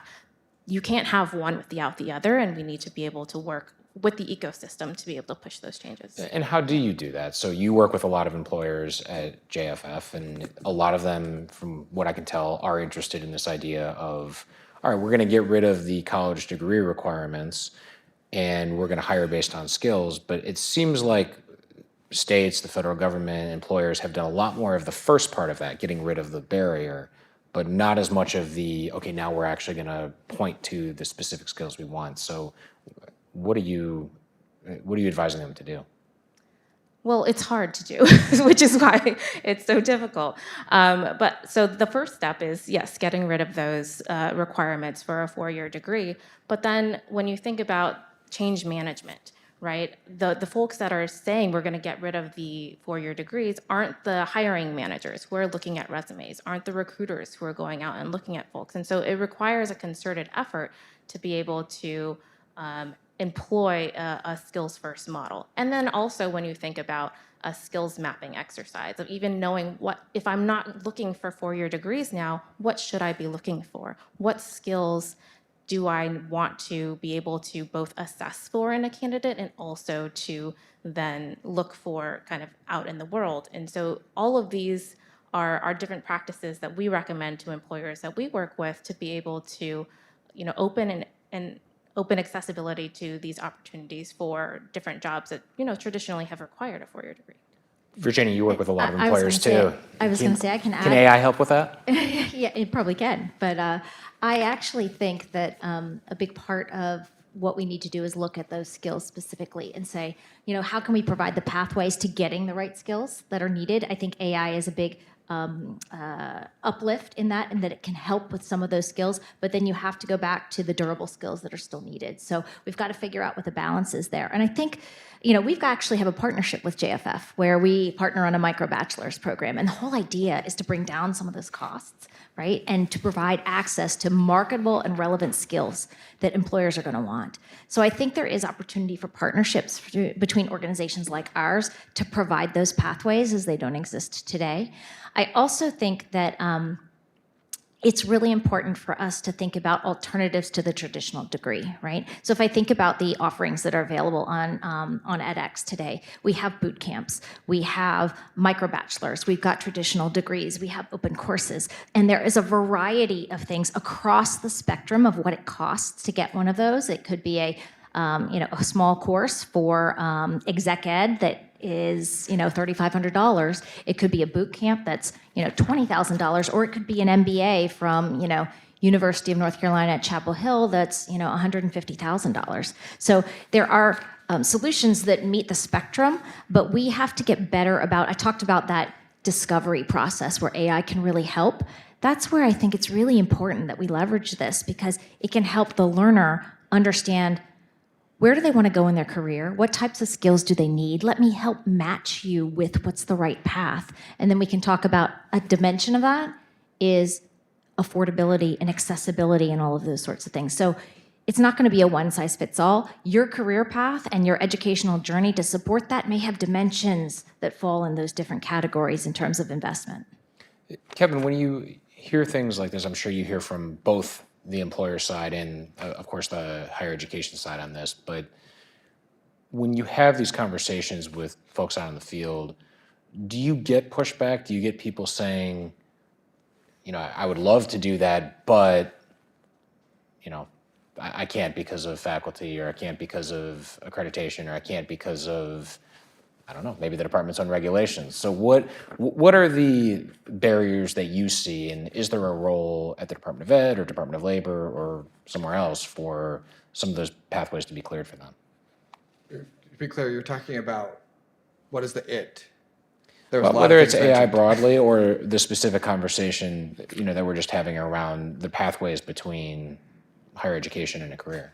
Yeah, I think mostly it seems to be that there has not been the systems that actually make the two visible to the other, the partnerships between the universities and the companies, or between the colleges and the companies. And so I think those take a lot of work to build, to get that to where the particular institution has an understanding of what the local needs are, and vice versa. And so I think one of the things that we're hearing that people are excited about has to do with the work that's going on at NSF through the engines, and at Commerce through the Build Back Better hubs, where they're really trying to think about place-based innovation and how we're going to help build those matches so that particular institutions know the needs of their workforce, and they're building strong understanding of how to do that, and they can do it in ways that are streamlined and efficient, and that you can see things like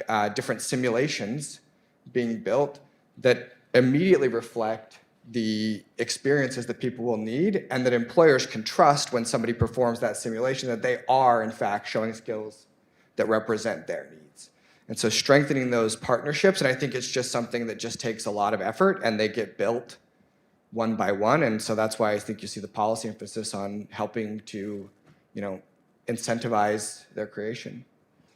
If I add to this conversation, so I'm going to start by saying I was a faculty member for 20 years, and so many a faculty senate and conversations about what should be in the degree curriculum and required courses and all of the rest of that.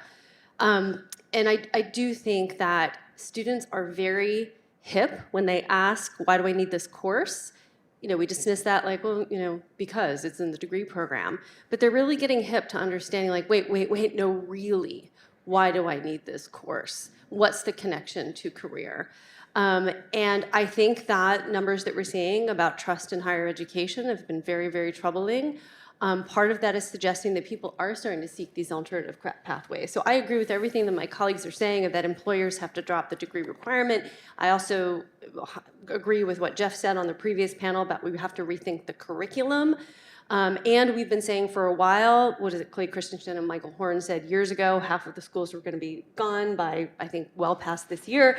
And that hasn't happened, but I think the pressure that's going to come or is coming to higher education from the consumer of higher education is, I hope, going to shake some of this loose. And there's just one other point I want to make on this. When we do talk about the sacred curriculum, there is so much in the 4-year degree that is valuable. What I don't understand is that why does it always take 4 years? I had students who came into school with AP and all that, and they graduated in 3 years. Nobody ever said, oh, but you weren't at college for 4, you were there for 3, but you knew your stuff. Similarly, people take 6 years because things are happening in life. So, this time boundness, which many of us know was created at Harvard to be able to regulate faculty time, doesn't really have much to do with learning. So that needs to be shaken up. And then when you look at a lot of those courses that are required and that are really important to the curriculum supposedly, then you have the casualization of the teaching of those courses. So you're telling me all these courses are requirements for the first 2 years of school, and yet you have adjunct faculty working 4 courses across 2 different schools, getting paid maybe $1,200 to $3,000 a course, not even making a living wage, teaching those absolutely critical classes.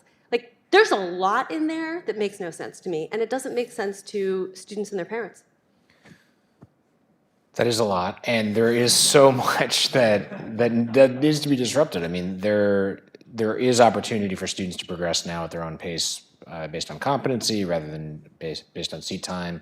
But if higher education is attempting to be responsive to this changing world we're all talking about, you still have to put, even though maybe you can generate some of the materials through using AI tools in seconds, perhaps, versus what would have taken you a long time. It can help you with your research. It can help you stay on top of the latest trends, yet you still have to put it through faculty governance. You still have to, if it's a new program, go through the same old accreditation process. As much as we want to assume that the traditional players who've been around for 100 more years in higher education are going to shake things up on their own, Clayton Christensen and others would say probably not, and yet I can count on one hand, on one finger, new institutions. I can count on a couple fingers, new accreditors. So it's taking a very long time, and it's not as though the regulators are entirely encouraging these new entrants to come in the first place. And so what do you do about that in higher education to actually allow some of these behaviors and processes to be shaken up in a way that's going to support some of these new tools? Well, I think you said something in there, and I would open up to my colleagues to comment as well. You said something in there about, the creation of content may have been sped up, and that we're definitely seeing that, right? But what there needs to be a lot more emphasis on is the teaching of that content. Like, how do students actually work through the process of learning what they need to learn? Again, with a revamped curriculum that focuses on what they need to get decent jobs. So I think there's a lot of opportunity for educators to learn how to use AI to help them learn how to teach. And it was mentioned by the previous panelists. I mean, that's a huge opportunity that not just to take away their admin work, which would open them up to be able to do hopefully more of the student-centered work that they love to do, and that's why they're a teacher and why I was a teacher, but also even to learn the science of learning, right? I think there's a huge opportunity to design teacher tools that make that clear as they're using it, and some of them already are out there, as we heard earlier. Yeah, I totally agree with that. I think it was Jeremy that said he thought that higher education was further along than K-12, which I think, at least from what we're seeing in our conversations with higher education, is maybe the opposite. I think we see a lot of hesitancy, especially on the part of educators, in not knowing exactly how they should introduce this into their practice. But if we think about a couple of ways, right? So in one, the conversation has always been around cheating. and whether students are using ChatGPT to write their essays, but let's assume they are. How does that change the way that we teach? How does that change the way in which you interact? How do you show work in that case of showing the prompts that you're going through, right? There are ways that you can integrate this into your practice by leveraging it as a tool. And then into what Virginia was talking about earlier as well, and how do you spark connection using generative AI in some ways to really dig deep on the human skills that are going to be really necessary for you to interact with this technology in the future, the creativity, the critical thinking skills, the collaboration. How can generative AI be used as a tool for that within teaching practices to then be able to, give folks the fluency and the literacy around AI that they're going to need for the future as well? And I will say that one thing, at least from the edX perspective, is when we are building the AI expert platform, it's very much designed and architected to be of choice with our partners. So they don't have to use the technologies, but they are there, and we actually partner with them to try to figure out which of the tools that we've built makes sense for them. Another thing that's very important is like privacy of their, ownership of their content and their IP, and privacy of the student data. So again, these are things that kind of are factored into the decision-making process at those higher institution levels where they're worried about these things. So it's like our duty to make sure the platform we're building has the right guardrails and other things in place to instill the confidence in those higher education partners that we are the right partner for your AI needs. We can do this safely and securely. We can protect your IP and your courseware. Our models are private. They are trained on a specific set of data, and it is a dialogue with the partner about what makes sense in their environment for us to employ of the tools that we have built on that expert platform to use in their educational process. Yeah, Virginia, I want to stay on that and probably, Nina, bring you in as well, because it's easy for me to think that as a policy person, these models just kind of happen and people way far away build them. But you all work for companies that are actually building these things, and you're having to make tough choices about the way to do it responsibly and how to use different data models, public versus private. Can you talk a little bit about some of those decisions and maybe take us behind the scenes a little bit so we can understand what's actually happening, maybe Virginia first and then Nina, in these companies that are building these tools that we're all talking about today? Sure, and the prior panel alluded to some of this as well, right? So in the world of AI, you have models that are out there that are in the public domain. They're trained on public data. So you don't have a lot of control over how your model is educated. What is the base of information that it draws from?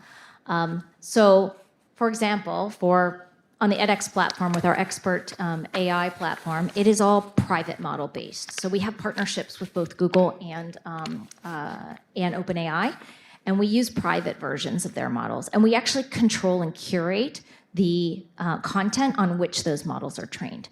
And we do that for a couple of reasons. One, because we want to be able to control the accuracy of the responses that come back and the amount of bias that's implicit with that. Other guiding principles for us are the importance of feedback. So again, it's having the review of the answers that are provided by the AI and that feedback loop that says, was this right or was this wrong, so that we can essentially do a reinforcement mechanism on the training of the AI in the background to make sure that it is as accurate as possible. With that, it's really about making sure the data is kept private, that we can curate it specifically, and that builds that trust with our university partners that they are getting the right level of information that is accurate and without bias as much as possible. Yeah, I mean, we have a similar model as too. As I mentioned earlier, we partner with OpenAI to understand the capabilities of GPT-4 and quickly realized that, one, we had our own content that we could use to train a model, and that in fact, for the application that we wanted to use it for, in the flow of learning when students are struggling with particular subjects in their college curriculum, that they would be better served by models that were built for those subject areas. So we are building out sort of our own private vertical LLMs based on these subjects, so that if a student comes and has questions about thermodynamics, we're sending that question to a model trained on chemistry. And not just chemistry, but when they ask this question about thermodynamics, is it asked from a general chemistry course, or is it from physical chemistry, which is much more advanced? And so then you're able to help the student learn that concept related to the context that they're in. And the other thing that I would say maybe is unique to what we're doing is we also use built-for-purpose algorithmic solvers. So as we know, computation is one of the things that GPT struggles with because it's predicting text. It's not actually computing, although it is getting augmented to do that. We have built Math Solver. We've had that on the platform for a really long time that can understand computation. And so if the question requires a computational solution, then we're going to send it to that technology. We're not just going to rely on LLMs. So it's sort of a suite of AI and an orchestrator sort of figuring out where the right technology should respond to that student need.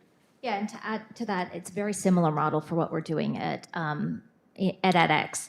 In fact, we have a product that we call the Learning Assistant, Expert Learning Assistant, and it is resident within specific boot camp courses, for example, and it is trained on the content of that boot camp from the instructor's point of their subject matter expertise. So it knows everything the instructor knows, it knows all of the course material, and so it is very well versed in questions relevant to the content that is necessary for that learner to use. And they are, I don't want to use the word bespoke, but very much so to the specific course or boot camp that is at hand for that learner. So we're able to personalize the learning to some extent based on the content at hand and then what the learner's questions or gaps may be in their learning process.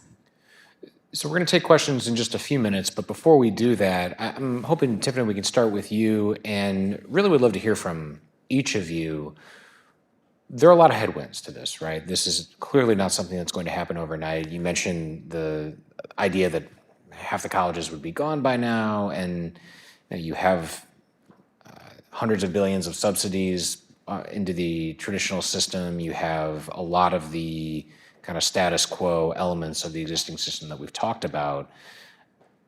And yet, we do all agree that this is going to change things in higher education. And so fast forward 10, 20 years, I'm wondering if each of you could just take a couple of minutes and give us a vision for what you think the higher education workforce system looks like and what part of that is due to AI. Tiffany, could we start with you?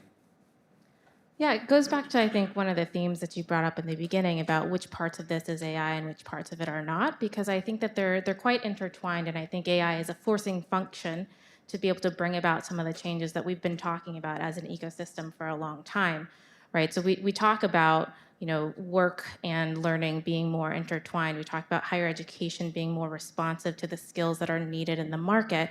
And so I think that is really going to be the key for where AI can play a role, both to better understand the landscape of the way that jobs are shifting and changing and the way that necessary skills are being either elevated or displaced in some way by AI. I think we have a strong sense and a strong point of view that for the most part, jobs are not going to be replaced. The most of the jobs are going to be reshaped in some way based on the way that skills are interacting with AI. So for example, if I'm writing an email, that part of my job can be easily replaced by AI, and so my job is going to shift and change because of that. But the parts of my job that rely on collaboration with my teammates, talking to external partners and forming strategic partnerships, those are the places where I'm going to be able to lean in more and where the human durable skills are really going to be augmented. So I think that's going to continue to be the case, in the future, not just 10 years from now, but kind of in perpetuity. And so the way that we can think about AI is to really elevate and lean into those skills. And then also, I think, really everyone will have a foundational level of understanding of AI to be able to use it on a day-to-day basis. Virginia? Yeah, I actually agree with that very much, in that I think that higher education feels very transactional today. It's like, all right, I'm going to go get a degree and then I'm done, right? And I think part of our vision is to create more of a lifelong learning objective, right? Where I am today isn't necessarily where I'm going to be 10 years in my career, and I may not need the same skills at that time because things are changing around me, or my objectives could change. And AI has an amazing power to help us navigate that lifelong learning journey, to figure out what skills are needed, when are they needed, and provide a forum through which you can have that continuous learning concept, and we can all become lifelong learners. So I think that's a really important way in that AI is going to shift us from education and learning to being more transactional to being more of a way we work and a way we live. So I had a chance to spend a year working for a group called PCAST, who advises the president on science and technology, 30 outside members. And it really was incredibly eye-opening to look at the multiple areas of scientific progress that are headed rapidly towards disruption in the workforce. Chips, biomanufacturing, AI, CRISPR technologies, all of these are advancing, and seeing breakthroughs at paces that we're not anticipating. And I think all of those things, to me, say that the higher education space is going to need to be a lot more responsive, and the pressures are going to mount on them because those are people whose jobs are either going to be radically reshaped or displaced and are going to need a lot more consistent infrastructure to help them retain employment and for this country to retain economic competitiveness. And so I think the days of somebody being out of a job and kind of flailing around and hoping through personal connection they can find someone somewhere to go will be untenable because it will just be too widespread, or it could be too widespread, and we'll need to see a much more responsive responsive system that's powered by AI to help people quickly understand what skills, get those skills, and then transition. And we'll take questions in the room in just a minute, but then Nina, do you want to weigh in? Yeah, I'll be quick because pretty much everything that's been said on the panel I would agree with. The hope that I have, and when I think about a personal learning assistant, I hope that in fact we all have sort of access to that. And here's one of the reasons why I think it would be really powerful. If we as individuals can learn how to use AI to be able to learn better, then I think that empowers us to know then what learning opportunities work for me. So right now it feels to me that institutions and brands sort of determine, oh, I need to go to that one, or I should go to that one. But wouldn't it be better if you really deeply understood how you learn best, had that knowledge of yourself, and then were able to make a decision on, the best pathway for you, whether it was for a degree or for, skills development, or even K through 12, of what was going to be the best learning pathway for you. I would love to see that because I think we need that kind of individual empowerment with our learning. Great. Well, so let's go ahead. I was just going to add one last thing to that. Is one of the things we like to talk about at 2U is this concept of future-proofing. It's like I should be able to future-proof my skills as an individual. I should be able to future-proof for my career. And as enterprises and companies, they need to be able to future-proof their workforce. And I think AI is really critical to that. It's going to help individuals be relevant. It's going to help them get the skills that they need, and it's going to be able to do it in a timely fashion because of the fact that you have these, lifelong educational assistants. Great. So let's go to some questions if we could in the room and online. Just raise your hand if you have a question in the room. We'll bring you a microphone, and online I'll get the questions here. That's me getting the questions, not making them up on GPT or checking my fantasy scores or anything like that. But yeah, go ahead. For Virginia and Nina, what's been the hardest part about developing your in-house LLMs? Well, we had a lot of other things that we were working on, and then we shifted. So, a very like any really large organization, right, making that shift. And it's been incredible to watch just everybody experimenting and playing and figuring it out. And then, of course, figuring out how do we change internal systems and new ways of thinking and so forth. So like many things, and of course as an educator I would say this, what is hard is also delightful, and it has been that, right? It's been hard to make those shifts, but in that we've grown and learned so much, and it's really exciting. And I would say, from an edX perspective, part of the DNA of edX is like this exploration and innovation and kind of bringing things to light in a rapid way. And we've had to do that in spades with regards to AI, a lot of experimentation to figure out what works and what doesn't. I think those partnerships with organizations like OpenAI are critical for being able to bring things to market quickly and to be able to work through some of the problems. I will say that integration and data access is one of the challenges that we've had, because the models are great, but you have to be able to get at the data to actually do the training. So I think that's one of the challenges that we're going to continue to struggle with as the models keep getting bigger and bigger. Question from online. Getting beyond the, I'm just going to summarize it, the policy issues that we kind of already covered, maybe Kevin and Tiffany, question for you. Do you see different educational formats taking off that might not have been possible before?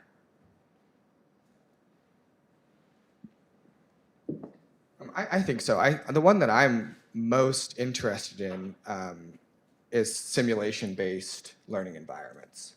And I think that's because we're going to see, just so much of the conversation they were having up here about content, producing simulations is like even way more expensive, and the ability for professors to produce custom simulations for their courses is just like not feasible. But with multimodal GPT, I don't think that that's that far off, that we're going to see people being able to produce very sophisticated simulations, certainly at a course level, no doubt, or at across courses, no doubt, and then within an individual professor likely as well. And so I think that's something that modality of education that we're going to see that will be quite different. I agree. I think definitely it's going to have to change, right? To what I was speaking about earlier, the way in which we actually leverage generative AI in the classroom is going to be a forcing mechanism for pushing some of the changes that we've talked about as an ecosystem for a long time, like project-based learning, for example, right? The days of sitting in a classroom, listening to a lecture, and then taking a test or writing an essay on it are now kind of defunct because of the nature of the way that generative AI works. And so this invites us to think creatively in reimagining how education can look in the classroom and in the ways that we can engage with each other and use this as a powerful tool to be able to reach, better and learning outcomes overall. Great. Taking it back to the room, I think I saw a couple of other hands up. Maybe I was wrong. My eyes were deceiving me. Closing thoughts. What are some takeaways? We've had a lot of discussion today, not just on higher ed, but across the educational spectrum. What are some things that you would leave us with today? We can start down here, Nina. I think something that I would love to see a lot more, and a lot more support perhaps from governments, is in research around this. We've been talking about some incredible advancements, and all these things are really, really exciting, and I'm really, really excited about them. But we also need to make sure that it's working. So, how can we have industry, higher education, or education and government partnerships to be able to test the efficacy of our work? So one point I haven't made yet, but I wanted to make, was related to NCAID that Roberto brought up. And this is research that's intended to move quickly, and partnerships are table stakes. People have to be prepared to come to the table with an institution of higher education, a researcher, and practitioners who are all have pre-existing relationships and understand each other and know how to work together. Because that's what the kind of pace that we're going to need to work at, and building those takes time. So now is the time to start building them so that they're ready to go as we start to roll out those kinds of funding mechanisms. And things can move quickly because the pace of technology won't slow down. And to pull on that thread of partnerships, I actually think that that extends into the industry partners as well. Having those relationships with OpenAI, with Google, et cetera, the ones who are kind of leading the charge with regards to this, because we can't afford to be too far behind in that. We have to be as educated as possible as to what's going on, and the only way to do that is to be in lockstep with some of the leaders in the industry. So I think that plays nicely into both what Kevin and Nina were saying earlier as well. And I would just echo the excitement that I think we're all feeling on the stage of this is a really great opportunity for us to all work together, to learn alongside each other, to really push change. And I think I'm personally excited to hopefully work alongside some of you all. And I think to think about the ways in which, again, AI can accelerate economic mobility and opportunity for people in a way that can be game-changing.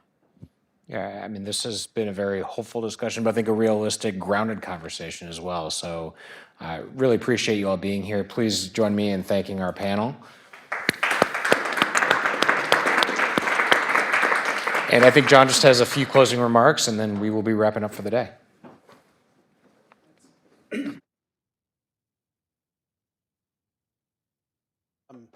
I mean, amazing conversations today. I know we covered a lot of territory. It was some engineering, some learning sciences, a lot of different policy, some existing policy and what's coming up with the EO, NCAID and the whole notion of AI research and ways the Department of Ed could maybe do that a little bit better.